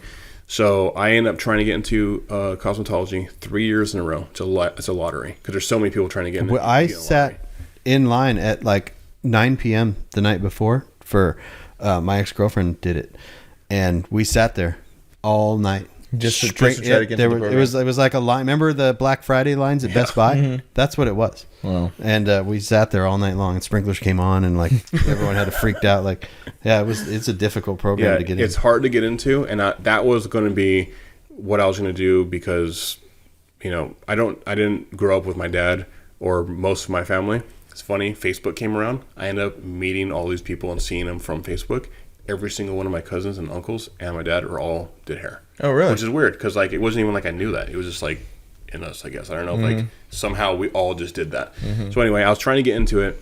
Couldn't get it. The third year didn't get accepted because I wasn't picked for it. I was like, whatever. I went to the gas company. Oh, that's and funny. I've been there ever since. So had it played out differently and you got in, you could have just been doing hair this whole time. Yeah, I mean, I'm sure car because I never left cars. Well, yeah, they I would was trying always to- be present. Trying yeah. to find I was trying to find something that was more like consistent and legit, and to finance your car habit. And that's why I was trying to go like the legit route and get licensed and get certified because I was already cutting hair forever. But like I can't go open my own shop. I can't even people I knew that have shops. I couldn't work for them because you have to have a license. Right. So I was like, I don't want people coming to my house anymore. I cut hair in my garage for so long. I was like, I don't know if I want to do this anymore.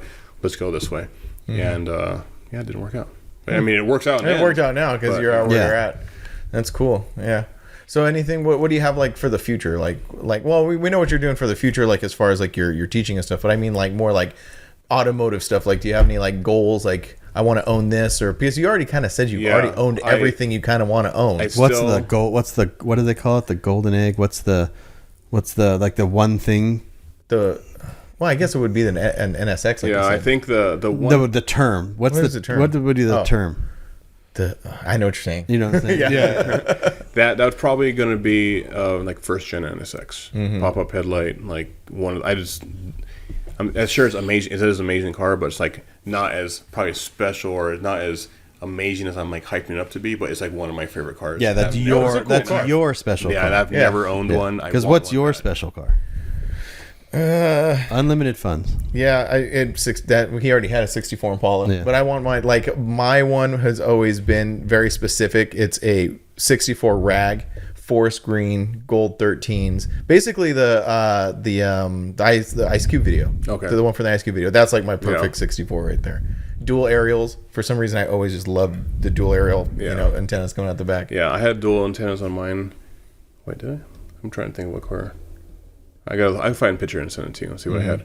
But that was a dope car. I regret selling it. And one thing I was going to do when I sold it. So at the time I had cars in storage. And I was spending a lot of money in storage. Like have cars around here at the house. I still got the Blazer and Maxes. Who knows how long that thing been there. Another car is going to your house. I got cars at my shop right now. Like there's just stuff everywhere. So I was like, I need to like eliminate things I'm paying for because it's like wasting money. Plus I never get to enjoy the car. So I started driving the car again. I had the cars here. Took everything out of like what was in storage, and then I was like, I have too much shit. I need to get rid of something. So it's either going to be the Porsche or the Impala that's going to go. And the Impala at the time, I was like, well, I can't drive this as much as I can do with the Porsche. I should probably get rid of this. Not really sure. Kind of like on the fence.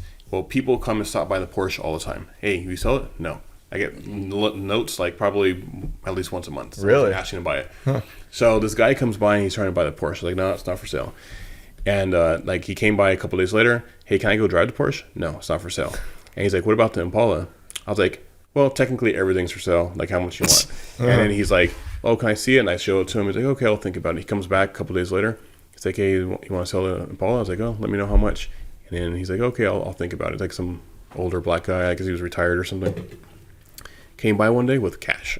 Oh yeah, just swooped like, it up. He's like, "Will you take this much?" I'm like, let's go to the bank and see if it's real. And we go, and it was. Like, all right, guess it's your car now. And so I brought him back over here. He showed him how to use the hydraulics. Drive it. I drove it home for him, and then had him driving back from his car.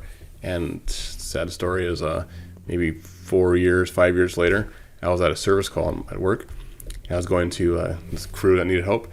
So I'm going down there, finding where they're at. I was like, man, this street looks really familiar. And I look and I see my Impala sitting there, like with like a layer of dust, looks like ash parked on the He side. never moved it. He never moved it. Oh, and I think crazy. he was scared of like driving it maybe because it was like it was heavily modified. Like, Oh yeah. there was, It's rowdy to drive like a fully hydraulic car. yeah, and so I sometimes want to go and buy it back, but I was like, if I really want it, maybe I'll just buy a stock one and redo it because I don't need graphics. I don't need chrome undercarriage. There was too much stuff on it that made it not fun to drive. Yeah. Because then you had to clean it and you had to worry about it. That was what's cool Probably about get a really good deal on it though. Yeah, I know. I should go sitting back down there and there. offer him something. And then the chrome doesn't matter because you don't just pretend it's not chrome. Just drive it low. You don't see any of it. Yeah. That's why I like the diesel. That thing has a smash ass fifth wheel bed. I don't care. Guess what? When I want to put rock and brick back there, Yeah.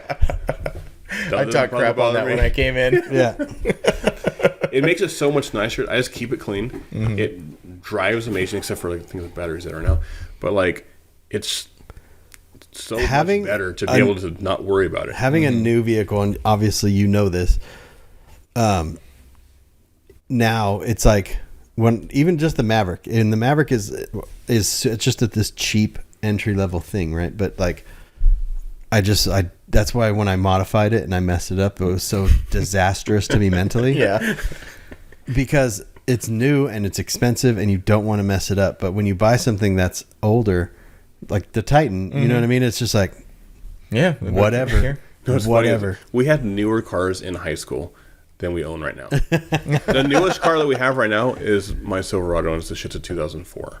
That's funny. You've never bought a brand new car from a dealership before? I've bought a car from the dealership. It wasn't new. And then, no, I've never owned. Really? I mean, besides for the Corolla for my sister, but that's her car. I've never had a new car. I literally had newer cars in high school. When Angelina was in high school, that car wasn't that old. It was less than 10 years old. It was like 7 years old or something. I don't remember. And now it's a classic. I'm going through this thing where like once the Maverick's paid off, I'm like, I'm gonna want to buy something like a new truck. But then my other side of my brain is like, you already have a truck. Yeah. You know what I mean? Like it's fine. There's nothing. You don't drive it every day. Like it's fine. But then I'm like, then the experience thing comes into play, right? Like I've only had the Titan.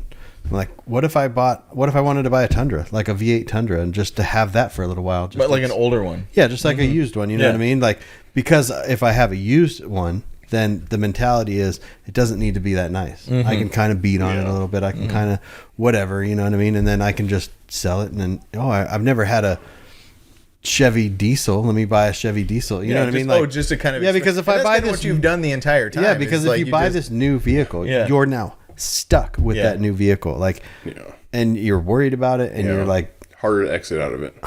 Yeah, exactly. And it's this useful thing, but are you going to use it for this useful thing? Like I would be so freaked out if I spent $60,000 or $70,000 on an F-250, and then I'm like, do I want to drive this across country with a 2-car hauler? Like I'm just like, it's like a poor mentality almost because we're not rich people. You know what I mean? Oh, yeah, for sure. It's just you get something like the Maverick again. It was the super cheap little thing, and I'm so stressed about ruining it. Right. Where other people will buy this like $100,000 vehicle, and Fat Fab's YouTube channel the other day, they're like, got a new 24 dually that we're taking to SEMA, and the video was them rolling into the lift, taking the cab off, and I'm all, you're like, no, what? That's insane. I was freaking out, changing shocks in my stupid Maverick. I couldn't process that either. I really couldn't process either. Like when I got that truck, it was from the last couple years of car issues I've had. So like I've towed with the bag truck, the Sierra, for years. Like since I've had it, I've towed a trailer with that thing. And the tranny blew up going to our show. That sucked. And I was like, okay, probably 1500 is not cutting it, especially with, Adam's trailer is pretty beefy. Having another car on it, it always was fine. I probably shouldn't have been doing like 80 going in there, but it was nighttime. I was like, I'm trying to get over there. Wasn't paying attention. I know the tranny was heating up. Blew it up. My fault. Same thing with my other transmission problem. My fault. Then last year we go to Sequoias in a Tahoe, and we pull a toy hauler with it.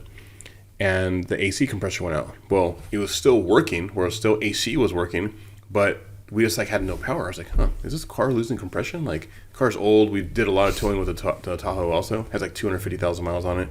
I was like, no, this might be the last trip for this thing. Like, just make it to the Sequoias and back, and we'll retire you. You'll be fine. And I'm already, okay, I'm buying a diesel. That's it. I'm just going to go buy one. Well, we're going there. We're closer and closer, and the AC turns off. It's like, what's the chances of AC failing and it losing compression? It's not a new car. It's not going to say, like the new car, to say, something's wrong, we're turning the AC off. Like, your temperature's too high, AC's turning off. Yeah. Our car doesn't do that. It'll run itself into the ground. Right. So I was like, what's the chances of this happening? So I cut the belt, and it drove fine. I was like, okay, cool. It was something with the AC. It was probably the compressor's bad. Went back home. Tahoe's still good. Angelina's coming back from Utah right now in it. Took the compressor apart, and I found a valve broke inside of it. So what it was doing was compressing on itself, but it was just causing a bunch of resistance. So that belt was a slowing engine. That doesn't have a lot of power anyway. It barely pulls that trailer. I was like, okay, for sure I need to buy a new car. So then I bought that. And now I've towed probably 3 or 4 times with the trailer in it. Just nice. It's so much nice. I can be like slightly uphill and let go of the brake and like idles up. It was amazing. So yeah, I just put last night. I put a 62-gallon tank and a lift pump in it. Oh, so nice. now I can drive far, because I doesn't get amazing gas mileage pulling that trailer. Oh yeah. So I was like, I kind of would like to make it to like past Vegas, Utah-ish before I have to stop. Yeah. And What's it get? It's like 10 miles a gallon. It gets like 9-10 miles a gallon towing. It gets like 15-ish driving normally, and it's like a normal sized tank. It's like 27-gallon or whatever. Yeah. So if you left here, you'd have to fill up in California before you. It's nice to get out of California. Yeah, I like to just go. I mean, it's different now with Victoria. She's a trooper. Like, Angelina stopped the other day in Victorville. No, where'd she go? Yeah, Victorville, to get something to eat real quick. They ate. Then they stopped at the Alien Jerky place. Showed her. She's like looking around, playing with that stuff, and then drove to like Mesquite or something, and into Utah. So she does good on the road, but we'll probably still stop. If I don't have to. But if you don't have to fill up with diesel until you're out of the state, sometimes nice. that's nice. Yeah, some like that one guy, that square body guy that was next to us at C10 Slow Down, he put a huge tank because he'll come from Texas or whatever. So he'll fill up in like New Mexico, and he can get all the way into California and all the way back out with having to fill he's got some huge auxiliary tank on that thing. Save him a couple $100 each trip. Yeah. This thing is big. It's monster-ish. 62 gallons. You're talking about like how with your Maverick and stuff, like having this new thing and then like having old things. You wouldn't know this because all your stuff is old. But like when we went to the OC Yoda nights last weekend, I kind of experienced that too. Like, I'm driving the Tundra a lot more. It's like my daily, so I'm driving all over the place. So you're used to it.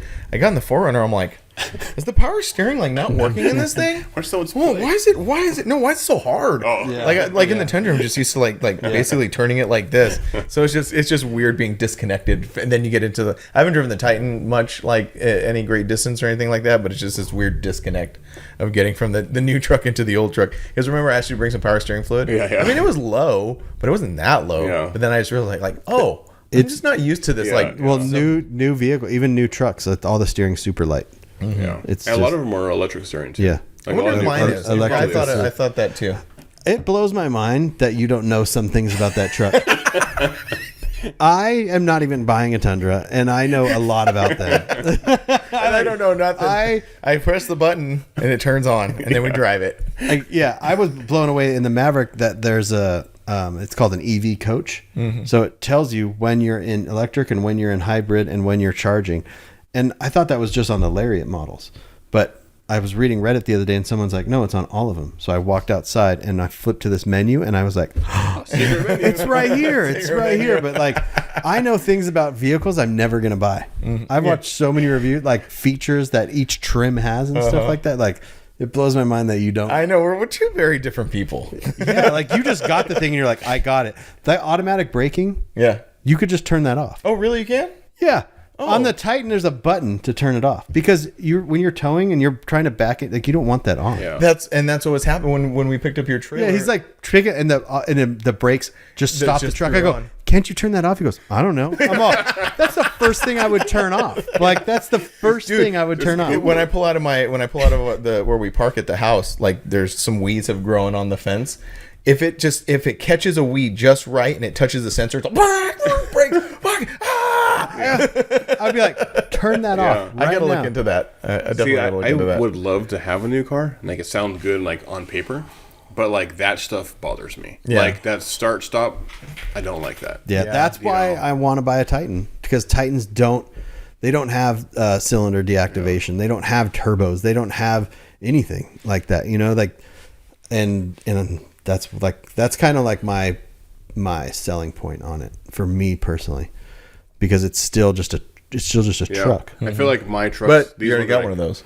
I know. That's what I'm saying. I'm like, the same thing, just more new sheet metal. it's I would be paying $40,000 for a new motor, new transmission, new body panels, same switch. That's what I was telling him before you got here. I was like, they're literally the same power switches, the same buttons to do the same things. You park in next to each other. They're the same truck. They got the same lines. They're the same truck. It's the same truck. It's just updated motor, new different transmission. Like it's insane. Yeah, it is. It's pretty crazy. I feel like my trucks right now are like the last of the old trucks. They're definitely the last. What truck. year is it? Your diesel? The diesel's 04, the Sierra's a 03, Oh, okay.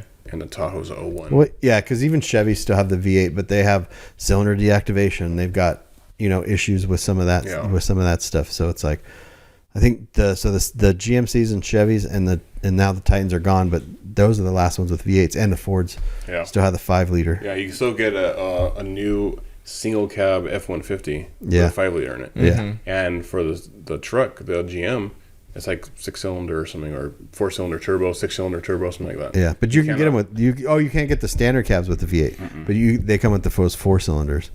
Yeah, but you can get the bigger ones with the V8s. Yeah. 5.3 or 6 liter. I think they still have 5.3, 6, 6.2, depending on which one you're gonna get. Yeah. But I'm not sure what the years on those ones are. But it just sucks that you can't get a single cab with a V8 anymore. Yeah, the Fords are sick though. Yeah, those things are bad. Yeah. Those Fords with this fast too. Yeah, you can get them factory like 800 horsepower from the factory with a supercharger. Even the non supercharged one, just a V8 single cab, like non 4-wheel drive. That thing is quick. Yeah, it moves. Yeah, those are rad. Yeah. So let's talk about the Tacoma. Oh, about what? His Tacoma. Yeah, I know, but like we already talked. We never talked about it.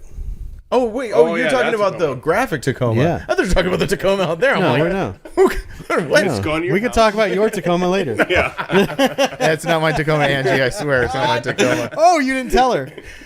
I kind of told her. No, it's your Tacoma. Oh no, it's not my Tacoma. No, it's this is the motor swap that's going in the forum. No, remember, no, I'm not doing that. Show her pictures of superchargers whining. Yeah. Don't look at Frank's internet search history of marketplace of Tacoma's blown up motor Tacoma. Motors.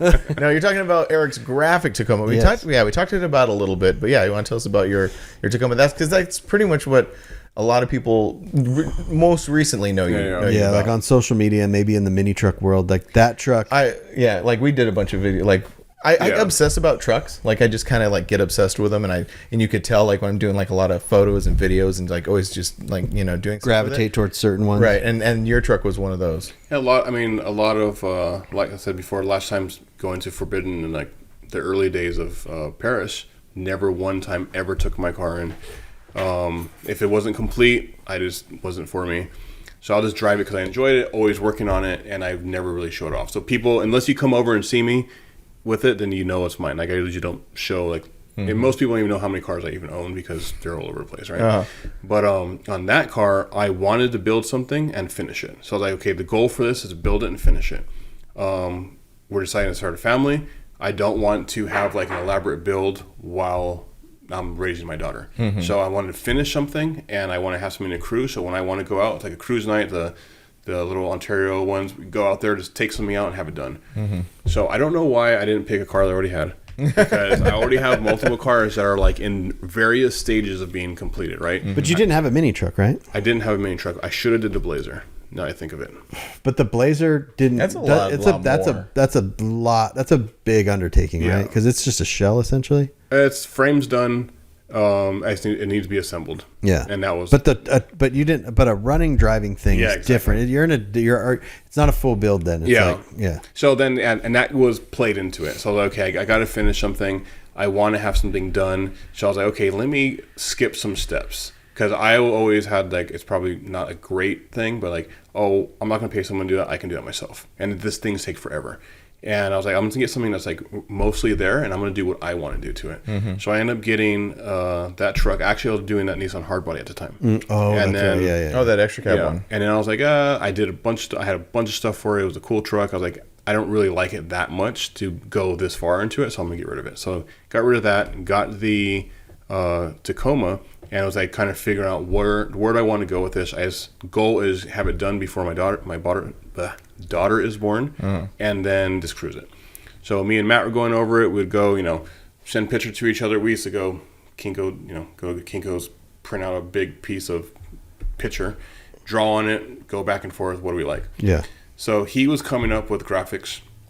He does a lot of graphic stuff, and we're like, let's incorporate some like old style stuff with like the new style stuff he's doing with. So anyway, we go through it, build the car. It actually went pretty quickly. Yeah. Because I think the whole tearing it down and spraying it, I mean, we were buffing it right before the show together, but it took like a week to do it. It's like 9 days or something. Wow. It's funny because that's how much the Harley did too. Yeah. Like, oh, we have this much time, let's do it. We built the whole stupid bike in like 9 days.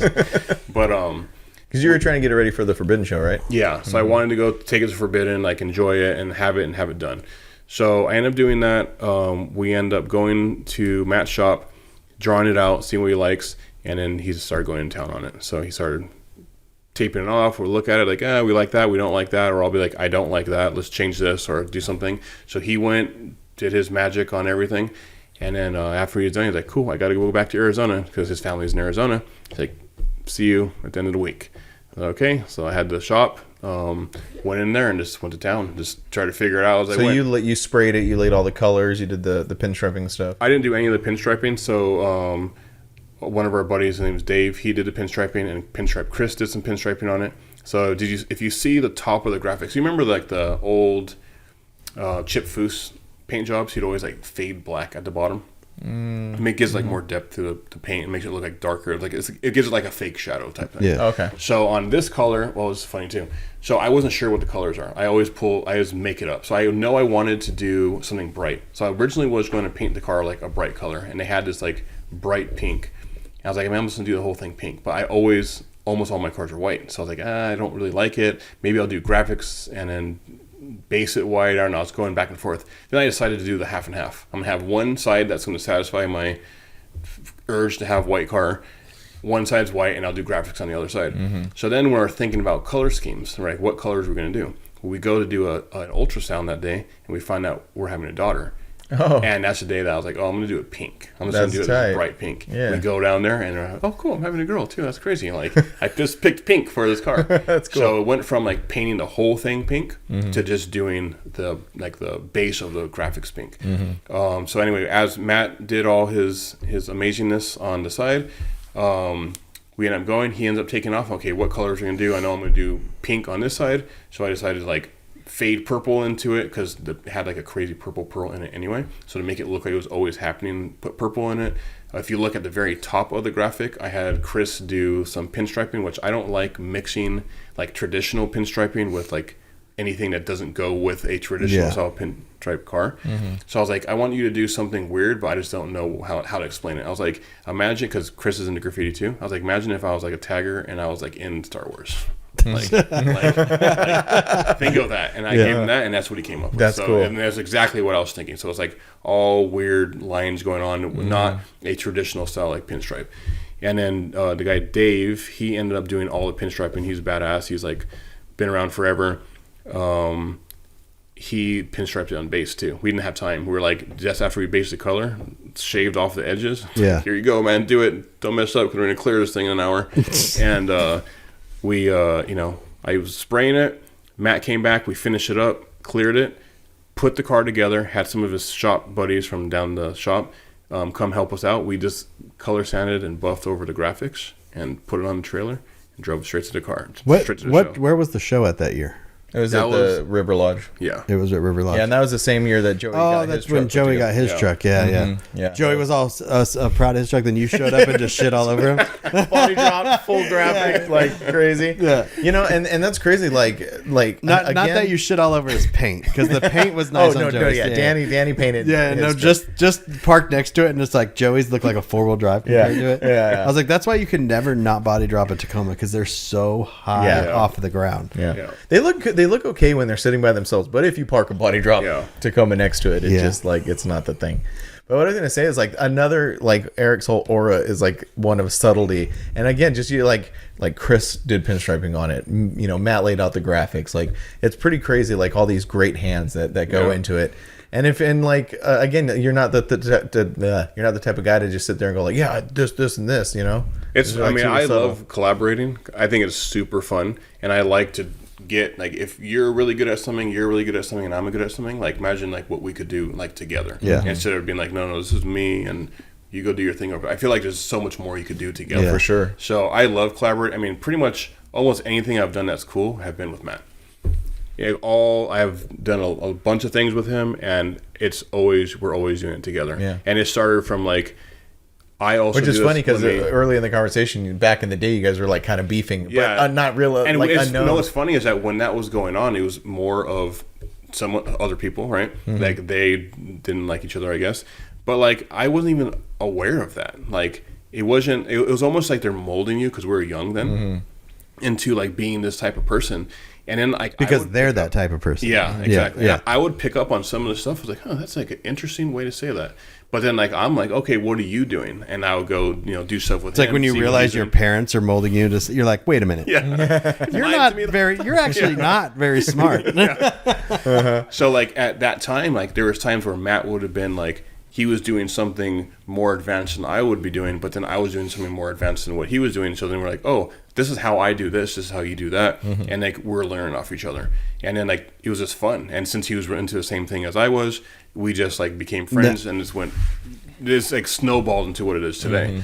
So I'm having so much fun going, like especially when he was out here, because we would be there all the time working on some random something. I did a lot of SEMA stuff with him, a lot of cool paint jobs with him, where it's like I don't tell people like what I'm doing. I don't need, like, people don't really, I imagine people don't care, but that's Matt's job. Like even my name was never on that truck. That's Matt's paint job. That's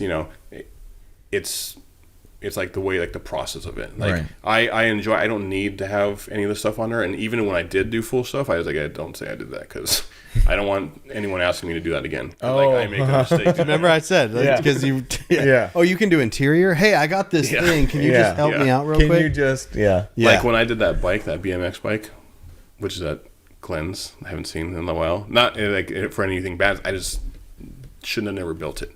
After I did, like, this is a great idea. I was like, fuck, I was stupid. Why did I do this? Like, what did you do? I didn't want to see it. What are you talking about? It's like some BMX crazy modified bike I did. For Glenn? No, I did it for me. But then I never rode it. And then he went to a car show or a bike show or something and asked me to take it. And I was like, how about you enjoy this thing? I just left it there. And so he's still enjoying it. He still has it to this day. So Oh, that's funny. He's taking care of it for me. But like he's holding on to it for you. I was like, after I did, I was like, why did I do this? Like, this is dumb. And then when people were like, hey, can you do this for me? I was like, no. Like, it took me this long to do it. It was this much work. It was a bad idea. So I wasted a lot of money. No. Right. You got rid of the Tacoma. Yes. And do you regret that a little bit? I do. So if you got something else like that, would you do the paint thing with Matt again? I would definitely. I think that I would probably always be doing collabs with Matt. Yeah. Because we came from like the same era, and we're into the same stuff. So like when I when I was a kid and I was like balls deep in graffiti, like I did that until like I was in my early 20s. Like I would see something that I liked, and you would copy it, right? I'm like in elementary school trying to figure out how to do it. Not until I was in high school did I find like my style. Yeah. Like it's just a mix of all these different people's things until you finally, something clicks and you make your own thing. And if I wrote my name out like that, I could probably still write it today how I was doing it 25 years ago. Oh, really? It's just like that is my style now. But when me and Matt were painting, when I first started painting, I was doing like a lot of copies of like, not copies, but influence from like Cal Concept type stuff. So Matt is really good at that also. So when we were doing things together, like it's very similar. So there's times where we did tape outs, like remember my body S10? You got like, I was ready to do graphics and I'm getting rid of that thing too. And I did multiple tape outs in that thing. I was like, man, that looks like Cal Concepts. I can't do it. Like it looks like I'm copying them because I like those paint jobs so much that that's like what comes to my head first. And since we're into the same thing, but Matt ventured out, Matt stayed into this. He does this as a full-time job. This is his life. He is way more experienced in this stuff now than me. He's doing different types of vehicles that take different types of graphics. So now incorporating those things together, it's like, oh, that looks bad. I know where that's going to go. Like you see a sand rail that, and you know Matt did it. Oh yeah. So because of that, like I still learn so much now from him because I see what he is doing now with new stuff. Yeah. And so then I'll incorporate part of that, or we'll do it together, and it's just fun. Like we work well together. We're kind of on the same page on a lot of things. So whatever happens next for if I do the Sierra or if I do the next thing, it'll be me and him. Yeah. So I'm not sure if I'll have him come out here with me or if I'll go to Arizona. Yeah. And go do. It's a lot harder now because we're so far. Yeah. Before Are you talking about like what you guys were talking about earlier? Yeah. That one being the next. It's thing? either going to be that or the other one for graphics. I think the other thing would be the better choice. I think so too. Because the next thing I'm going to try to keep stuff too. Yeah. So when you say if I regret selling the Tacoma, I do because I do and I don't. I do because it wasn't supposed to end up the way it did. Yeah. But I'm happy it ended up there because the guy that has it now is like the best owner for that car. Yeah. He is taking care of it. Not the guy that you got the next guy, Jake, the guy who has it Jake. currently. He has it. He's, if anyone had my truck, I'd want him to have that. That's cool. And he's taking care of it. Like it's going to be what it should be, which I never finished. The reason why my windows were purple when I got them is because life happens really fast. I was like, oh man, our show's coming up again, and I haven't done interior yet. Like I thought for sure it would be done by that time. Yeah. And I was like, okay, what am I going to do? So I was trying to find cool looking interior or tint just to hide everything, and I couldn't really find it. So we found some like China purple because I wanted purple. Yeah, I remember. And some mirror tint, which turned out to be very hard to try. Well, yeah, because what you're talking about, the Sierra broke down. Oh, yeah, so finally blew up. I had a trailer use Adam's trailer with his Sierra on it, with my Titan pulling it. Then he drove his Tacoma all the way back down here in the purple bubble.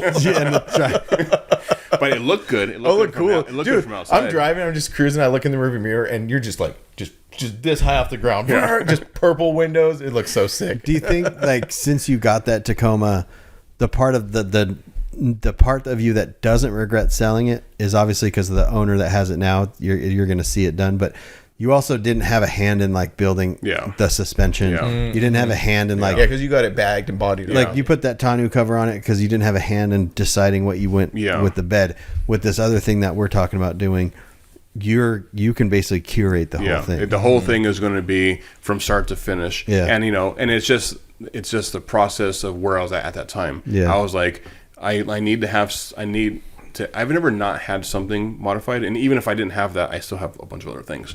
But I was like, I need to have something by this time. Yeah. And skipping steps at the time, I thought was a great idea. Like, oh yeah, I'll just do this, this, and this. But what's funny in this world of automotive, and how many times people came up to me like, hey, you got Dave's truck?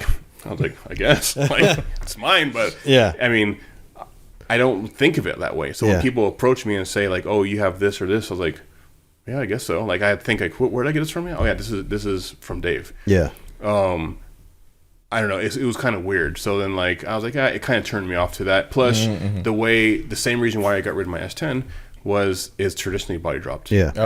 I don't fit inside of that. Yeah. Like driving from Arizona, like my knee hurt for like 2 days after that because I had to sit all weird and like it's not a great scenario. So the new one you'll have way more control. Yeah, over. the new one it would be modified for me to fit inside of it, right? It'll be like a traditional body drop versus a stock floor versus a traditional. Yeah. I want to bring up something, but I don't want to give away what you guys are talking about. But you have actually more of a connection to this next project because you had a truck similar to that, and that was like throughout all of these vehicles that you've had there, like the Porsche and a couple other ones, but that one truck that you had really stuck with you, and you want to. This will actually be number 3 of that. Oh, really? Yeah. And if you're looking at the years, because if it's in that generation, it would be like number 6. of the year range, kind of. So you've right? had this would be your 689 to 95. 6. Oh, now we're saying that. Now we're saying Yeah, the mod. Oh, I'm trying to be secret. Everybody listening is like, No We one don't knows care. what's happening. No one Yeah, knows okay. what's going on. Honestly, we don't know what's going on. When I got here and you guys were talking, I figured that out. Yeah. We're figuring this out as it goes. This would be the 6 Toyota pickup. Yeah. This would be the third 89 and 95, 6 Toyota. Yeah, because whenever we talk and you like reminisce about your vehicles, you always talk fondly of that one. I go back to that one. I imagine it's because that was my first custom paint job I did. The first one I bagged. Yeah. The first one I did. All the firsts I did, from like driving on air shocks only in the rear, super dangerous, knocking off reflectors, to like ball valve setups. You know, like everything was on those trucks. And the first for me was at 84 to 88. And that's why you like his current truck. I do. Yeah. And the original plan was to kind of swap at the end there, but I don't know if we don't know what's going on. Yeah, you don't want to make anything. You don't want to say anything for sure. Yeah, You get still up in the air. because we just don't know. But there's a truck purchase happening and truck building happening on the Grinder TV YouTube channel, and then we'll go from there. That's cool. Yeah, I'm excited. I'm excited to see that. Yeah. And I get a Tacoma for a minute in the process. Hey, you can go do donuts in the backyard with it. Yeah, because it runs and drives still. Yeah. Yeah. I do Have live out in the AC middle of the everything. desert, Yeah. and the AC works too. Yeah. The only thing we gotta do is tape up that broken window. He said he's got 3 cats here he needs to get rid of. I said, just throw them in the Tacoma. Yeah. Those, Put them in the back, tow it over there real quick. it'll meet Here's the your new fate of home. the other ones. Yeah. He's got an 84 to 88 sitting in his yard. Yeah. Long bed. Yeah, but mine's not an extra cab, mine's standard cab. Yeah. But yeah. I think they look amazing. On that one, I I wanted think the to do, extra cabs look better than the standard cabs, in my opinion. Yeah. I like both, but I got this one. So this is like another bad choices I make. So that car was essentially like a, what do you call it? A rebound relationship. That's the You're 84 to 88. equivalent, Yeah. Yeah. So when I sold the other Tacoma, I instantly regretted it, and I was on the move to buy something, and I bought that. That came out into And what is that? Just the so 86 Toyota pickup. So And it's we'll throw- this is a extended photo of cab. I still need a picture of it with what's his name in it. I'll send it to you. Oh, with Drew in it? Yeah. Yeah. But So you remember when we were at the Havasu Meltdown and those kids were there in that hard body? Yeah. And they were talking about Drew, this guy that took me to my first truck run. And yeah. I was like, that Drew's lying. So he met up with Drew at a cruise night the other day. Oh, really? Yeah, and I was like, did Drew tell you that he took me to the first thing? I was like, because he's a liar. But he's got a picture of Drew who's like, what, 6'4"? yeah, he's huge. He's probably at least 6'4". He probably has at least 100 pounds on me. And he was sitting in the Toyota truck. But it looks so good. And we used to drive, me, Drew, and my other buddy Terry, in a standard cab to the street races. Yeah, he fits in it like really well. It gives it that extra inch of lower too. So Yeah. Oh, this is you showed me this picture because we were talking about it about how you were like, going to lower the. I was front going a to little lower more. the torsion bar if I didn't have time to move it. But anyway, so this car, it was the rebound relationship. I was saying. For people that are listening, we're talking about an 84 to 88 pickup. Yeah, it's a long bed extended cab. It was in storage for 20 years, which is another problem that you should never do. I bought the car. The guy built this car in 1990, drove it for years, was going to give it to his son. His son wasn't into it, or said he wasn't into it, ended up having a kid, moved to Arizona, and then he said, okay, I'm not going to do anything with it, and I bought it from him.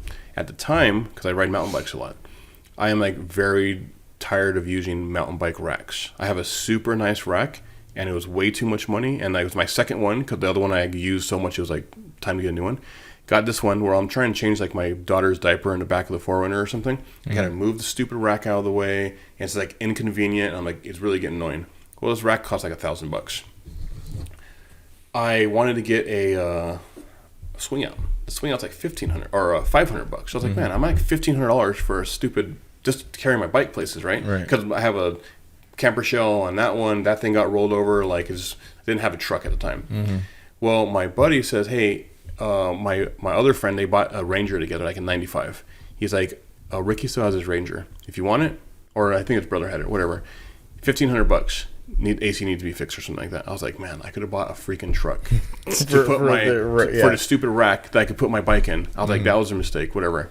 And then that just convinced myself enough to buy another truck. So then I ended up buying this, and I was like, okay, I want it because it's a long bed. Because I put the mountain bike in the back, it's super easy, close it, and that's nice. So I did that for a while, and then we were doing some dump runs at Dave's house, and I was throwing stuff in the back. I was like, man, I got to be careful. Like, this is all carpeted inside. Like, it's like a build from the 90s. Like, I'm messing this up. Like, I can't really use this as a truck. Like, why did I do this? I shouldn't have bought this thing. Like, that was the worst money spent. But it was, I wanted to buy something because I got rid of the other car. I was getting annoyed at the stupid rack thing. So I was like, oh, I'll use it for my mountain bike. And it was just whatever I can justify to make myself buy something. Yeah. Now, it's a cool truck. One thing, and this episode, by the time this episode comes out, the video has been out for a couple weeks, but I just made a video for the OC Yoda Nights thing we did last weekend. And I kind of put you on blast a little bit because, like, I'm sitting behind you and I'm talking to Angie, talking to the camera, and I'm like, one of my favorite things about Eric is that truck hasn't been registered in 20 years, and this fool's just out, just cruising around. Oh, it hasn't been registered. 2020, 2000 tags on it. Yeah. So 25 years. Why hasn't it been registered?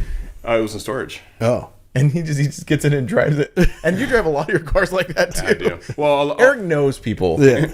I have no cars with tags on them. I don't know. I feel like it must be like one of those last things. It's like one of those stupid things that make no sense. Like, I cannot stand automated when you call someone. If it's automated, that shit pisses me off. Like, I already want to Me and Eric have had conversations because he gets so mad at digital menus. Really? Oh, yeah. I can't stand that either. Because, like COVID, a lot of places went to digital menus. So he's like, bring these goddamn menus back. So now I send him, like, little Instagrams of boomers getting mad at fucking stuff. Funny, dude. Those things... one thing that bugs me is that digital menus super annoying. You call someone and it's like all automated talking. No, bitch, I'm not talking to you. I'm 1, 2, or pound is all I'm pressing. Like, fuck you guys. So I don't know why it annoys me. This does. But the last thing of like rebellion from your kid years is like, I'm not putting it on. You tell me to put it on, I'm not going to put it on. I don't know why. I haven't. It started actually from my Blazer. From a long time ago. I was taking off all the tags to make sure my next one was like super nice, and I couldn't get like year 2000 off or something. So I was trying to take it off, and I was like, I'll deal with it later. And I just went, and then I've never put tags on my car. That's funny. Angelina will have them on. She'll get pulled over. I got pulled over the other day, and I have the license plate up. Actually, it was right before I bent my wheel, so it was like a month ago actually. I have the license plate up because I had a tow hitch on there, and so the cop pulls me over and he calls backup. It's a Highway Patrol, which I don't know if you know. There's Highway Patrol on 14th Street all the time. Oh, really? I don't know if it connects to freeways or what's going on, but like I wasn't expecting getting pulled over by Highway Patrol. Highway Patrol they can pull you over on any public street. Okay, so I went to court one time and beat a ticket and I learned all the laws because I got pulled over by Highway Patrol in a parking lot on Limonite up in Rubidoux, and I got a ticket for too low, suspension too stiff, and modified exhaust, and I fought it and won. Really? Nice. Wow. Because it was a Highway Patrol, gave me a ticket. Again, it was in a parking lot? It was in a parking lot. And for any cop to give you a ticket in a parking lot, there has to be a sign by a certain like size at every single entrance that says all public laws apply in this parking lot. Oh, nice. And if there's not, Eric's all and if there's not, as long as no one called on you that has a lease in that, or the private property owner, they cannot give you a ticket. Oh, nice. So I went and presented photos of every entrance, and you couldn't see the signs from 25 feet away because that's what the law said. So, anyways, cool. Yeah. So Highway Patrol can give you a ticket on any public roadway. Oh, yeah. So I wasn't expecting to see them because every time I get pulled over Highway Patrol, it's freeway. Yeah. So I'm going down the street and I get pulled over, and then they're sitting there, and I see another one like smashing down the road. I was like, that's interesting. And I called back up. That's interesting. Yeah. I was like, I wonder why he's doing that. And then they came out with like freaking guns out and everything. Really? Like, I don't know if he thought the car was stolen because I didn't have plates on it, but I did have plates on it. It was just not visible to him because I had it lifted up. And then so he goes in there and he like smashes my license plate to push it down, and then they run the numbers and they find out it was mine. He's like, you know why I pulled you over? I was like, nope. And then he's all, you didn't have a license plate. He's like, well, I thought you didn't have a license plate. And I was like, okay, cool, I got it. He's like, you also don't have tags on your car. And I was like, well, can't you see like it's registered when you run the plates? He's like, yeah, but you don't have tags on your car. I was like, oh, hold on. And I go get him. I was like, oh yeah, and I have like, because I have so many cars, it'll be like Sierra, 24, 23, like they're all stacked. I was like, Oh, You so just happen to have it in the truck? I get them like when I register. He just doesn't put I it just don't put on. 'em Yeah, nice, yeah. So then I get it, and I was like, I had the stack of registrations. Like, oh, here you go. I was like, oh, I must have forgot. First world problem, too many cars. Right.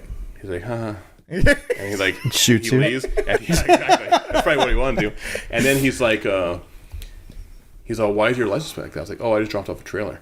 He's like, you need to take that thing off and put your license plate back on. I was like, okay, I'll do that. He's like, I don't want to see you again with the license plate. I guess like, all right, cool. And then he just like left. I was like, I got no ticket, nothing. But he was pissed. And He's one of the guys that wants the last word. yeah. I I always been super nice to him. Like, it's really, really nice. Did I tell you the story of my brother-in-law? No. Oh man. So my 4Runner, ever since I bought the car, I never put tags on it. So, I'm seeing a theme. so like, I'm driving and I get pulled over, and my brother-in-law is RPD, so Riverside Police, and That's what I was gonna say. Like you have a kind of an in. yeah. So like, I was doing this even before that. I'm dumb. I don't know. I never put tags on. But anyway, I get pulled over and I call him. I was like, hey man, who's working this area today? Just tell him, like, if you need to give me a ticket, that's fine. Just tell him, like, write a note to himself, like, don't show up to court or something. Like, I don't know what I'm getting pulled over for, but, he's a motor officer. They're pulling you over not for fun. So he goes and I see him calling him. He comes and talks to me. He's like, you know what I pulled you over for? And I thought maybe I was speeding. I was like, speeding? He's like, no, you don't have tags in your car. I was like, oh, really? I was like, maybe they got stolen. And he's like, no, I looked at it, and it looks like there's no remnants. And I was like, okay. And I was like, I don't know. And then I didn't actually have the registration in the car. I think I was cleaning it or something, so I had nothing in the glove box. I was like, I can give you my driver's license number because I don't really carry my wallet on me sometimes. So, like, I know my driver's license number, so I gave it to him. He's like, okay, cool. So everything matches up. He's writing a ticket, and my brother-in-law calls me back. I was like, hey, man, who's working here? Just tell him not to show up. He can give me a ticket. That's totally cool. I'll pay like the fix-it ticket or whatever. Just tell him not to show up to court. So then I see him go on the phone, hits him on the radio, gets on the phone and starts talking to him, and he like throws his little ticket maker in the back of his bike, and then he goes up to me. He's like, since you know people, fix your shit. And he like throws his ID back at me. I was like, all right, thank you, sir. And I go. That's so awesome. I think it gets more awesome. So, did you see the truck I'm doing right now? I'm painting Raptor.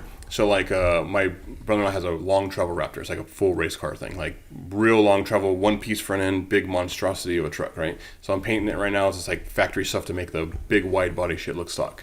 So when it was going in for long travel, he's like, hey, I need a car. I was like, oh, you can take the 4Runner. It's easiest. It's not manual. It runs. It's not great. registered. Like, yeah. I was like, you can just take it. He's like, okay, cool. Well, he had that car for like 3 months. He drove that shit to work every day, and guess who saw it? Oh, the police officer every day. He's like, that motherfucker didn't put on his tag, and he drove for 3 months to work, no tags, nothing. I was like, awesome. Yeah. The motorcycle cop is just stewing. Yeah. It's just steaming come out of his ears. Yeah. Like, Every time. That guy. probably took years off of his life. I can't wait to see this asshole again. That's hilarious. He's probably pulling man. over every car with no tags. Hopefully it's me. Yeah, right. Just taking you're it like out. the Moby Dick, like the whale. Yeah. You know all the cars that are Angelina drives versus what I drive. Hers has tags. Hers has tags. She don't want to put up with nobody's Yeah. shit. She doesn't want to deal with the cops. She doesn't want to get pulled over. I mean, I was like, what are they going to do? Like, give you a fix-it ticket, worst case It is scenario? a strange thing. Registration is a strange thing when you think about it because they literally just run the plate. They're going to run. They're never not going to run. They're never going to look at the sticker and go, okay. Yeah. Yeah, Like they're always going to run and it's the going to plate. show that it's registered. I mean, you can't even not have insurance. Yeah. You know, if you have no insurance, you get your registration suspended.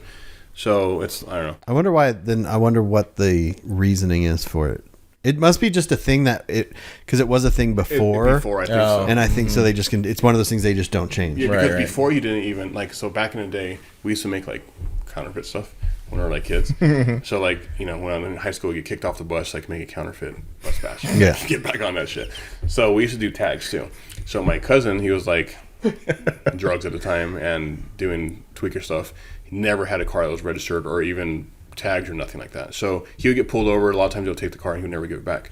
So he had a CRX, right? Okay, let's try to keep this thing. So we're like making tags. So you like use certain inks and do different things and print it out and maybe laminate it, maybe not, depending on what you're doing.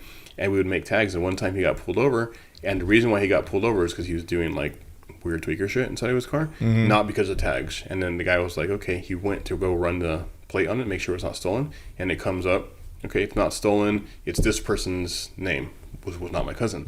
He goes and looks at it, and there's a serial number on those things. And On the tags? On the tags. Oh, wow. And it wasn't to the car. Oh. And then so they ended up taking it. But that you couldn't back then. You couldn't see it on the computer. Like maybe you could, or maybe there's a different program. Who knows? But we used to make you can't get away with that. I got a cop was pissed at me one time in my same Toyota that I got a ticket with in that parking lot. I got same on Limonite, going up Limonite, get pulled over. Cop's like, and I think I had put, I don't know why I had this plate on it, or I got a new plate or something, but I never put the new plate on. It was still the old plate. And he goes, this isn't your plate on the, like he was so mad because I didn't have the right plate on my car. To me, it's not a big deal. I'm just like, it's just a license plate. Right. That's his job. So apparently to him, it was a big deal. Maybe I'll put my tags on if all the registration fees I go to fixing the roads. Because if you look at the Sierra right now, the front one of the wheels is You're like, my wheel's bent. Yeah. I'm not paying my tax. That's your rebellion. Yeah. I take the same pathway home every day because I know what to avoid and what's not there. And it was like some, magical, brand new surprise from the city. Huge ass pothole. Couldn't even avoid the shit. And now once it rolls, it'll lose air. Oh, wow. Every time you go through. So I got to take it back to Jaime, have him fix it again. I have to do those wheels like once a year. Right. If you didn't have low profile tires or billet wheels, then I wasn't driving like 100. Maybe it's a good thing. Yeah, I needed to drive slower because that's what happens. Like you're going just that speed and ends up killing the wheel. Because I even have I put last time I put tires, I put a little bit bigger. Yeah. And they still got messed up. Yeah, I bent it pretty bad. Billet wheels are dumb. I know. Yeah, other wheels just crack. Billet wheels, you can you just hit it with a hammer. These things been fixed so many times over the years, and I've never even rehooped them. But I can take them back to Budnick, and they'll rehoop them. It's like $200. Really? Yeah. Per wheel? So you can change your offset, or you can cut them and change them out. Yeah, they only do it to their wheels. I'm sure other companies do it to their wheels, but they can do that. Some companies will do it to any wheel. Oh, cool. Yeah. Well, man, thanks for sitting down with us. It was an adventure. Maybe now people will, because Eric, we went into this. Eric was a mystery, and now people are like, "Man, Eric is freaking cool. I want to hang out with him." You'll see Eric on the Grinder TV channel a little bit more. Yeah, yeah. With the things going on. With the things we don't know that's going on. Very mysterious and very vague. Yeah. Lots of moving parts. Yeah. Not with me. I have nothing to do with anything. Yeah. No, you'll be on it too. Oh, great. Oh, no, you're definitely sucked into this now. Yeah. When we're doing a motor swap at your engine. Yeah. Foreigners all taken apart in the field. Cut to me just bawling. I know. We're just like, it'll be fine. I'm over here like, it'll be fine. And Eric's the only one that knows what he's doing, and I'm the cheerleader. Yeah, and I'm just the anxiety of the whole thing. Yeah, that's fine. Yeah. Well, all right. Well, cool. All right. Well, thanks for sitting with us. No yeah. That's it. We're done. We're done. I think so. Frank always closes these things out. He's always like, "We're done." He's all done. Goodbye. Yeah. Where's your restroom again? Yeah. Oh no. Actually, I don't need to use the restroom. No. No. But we're done. All right. Bye. Later.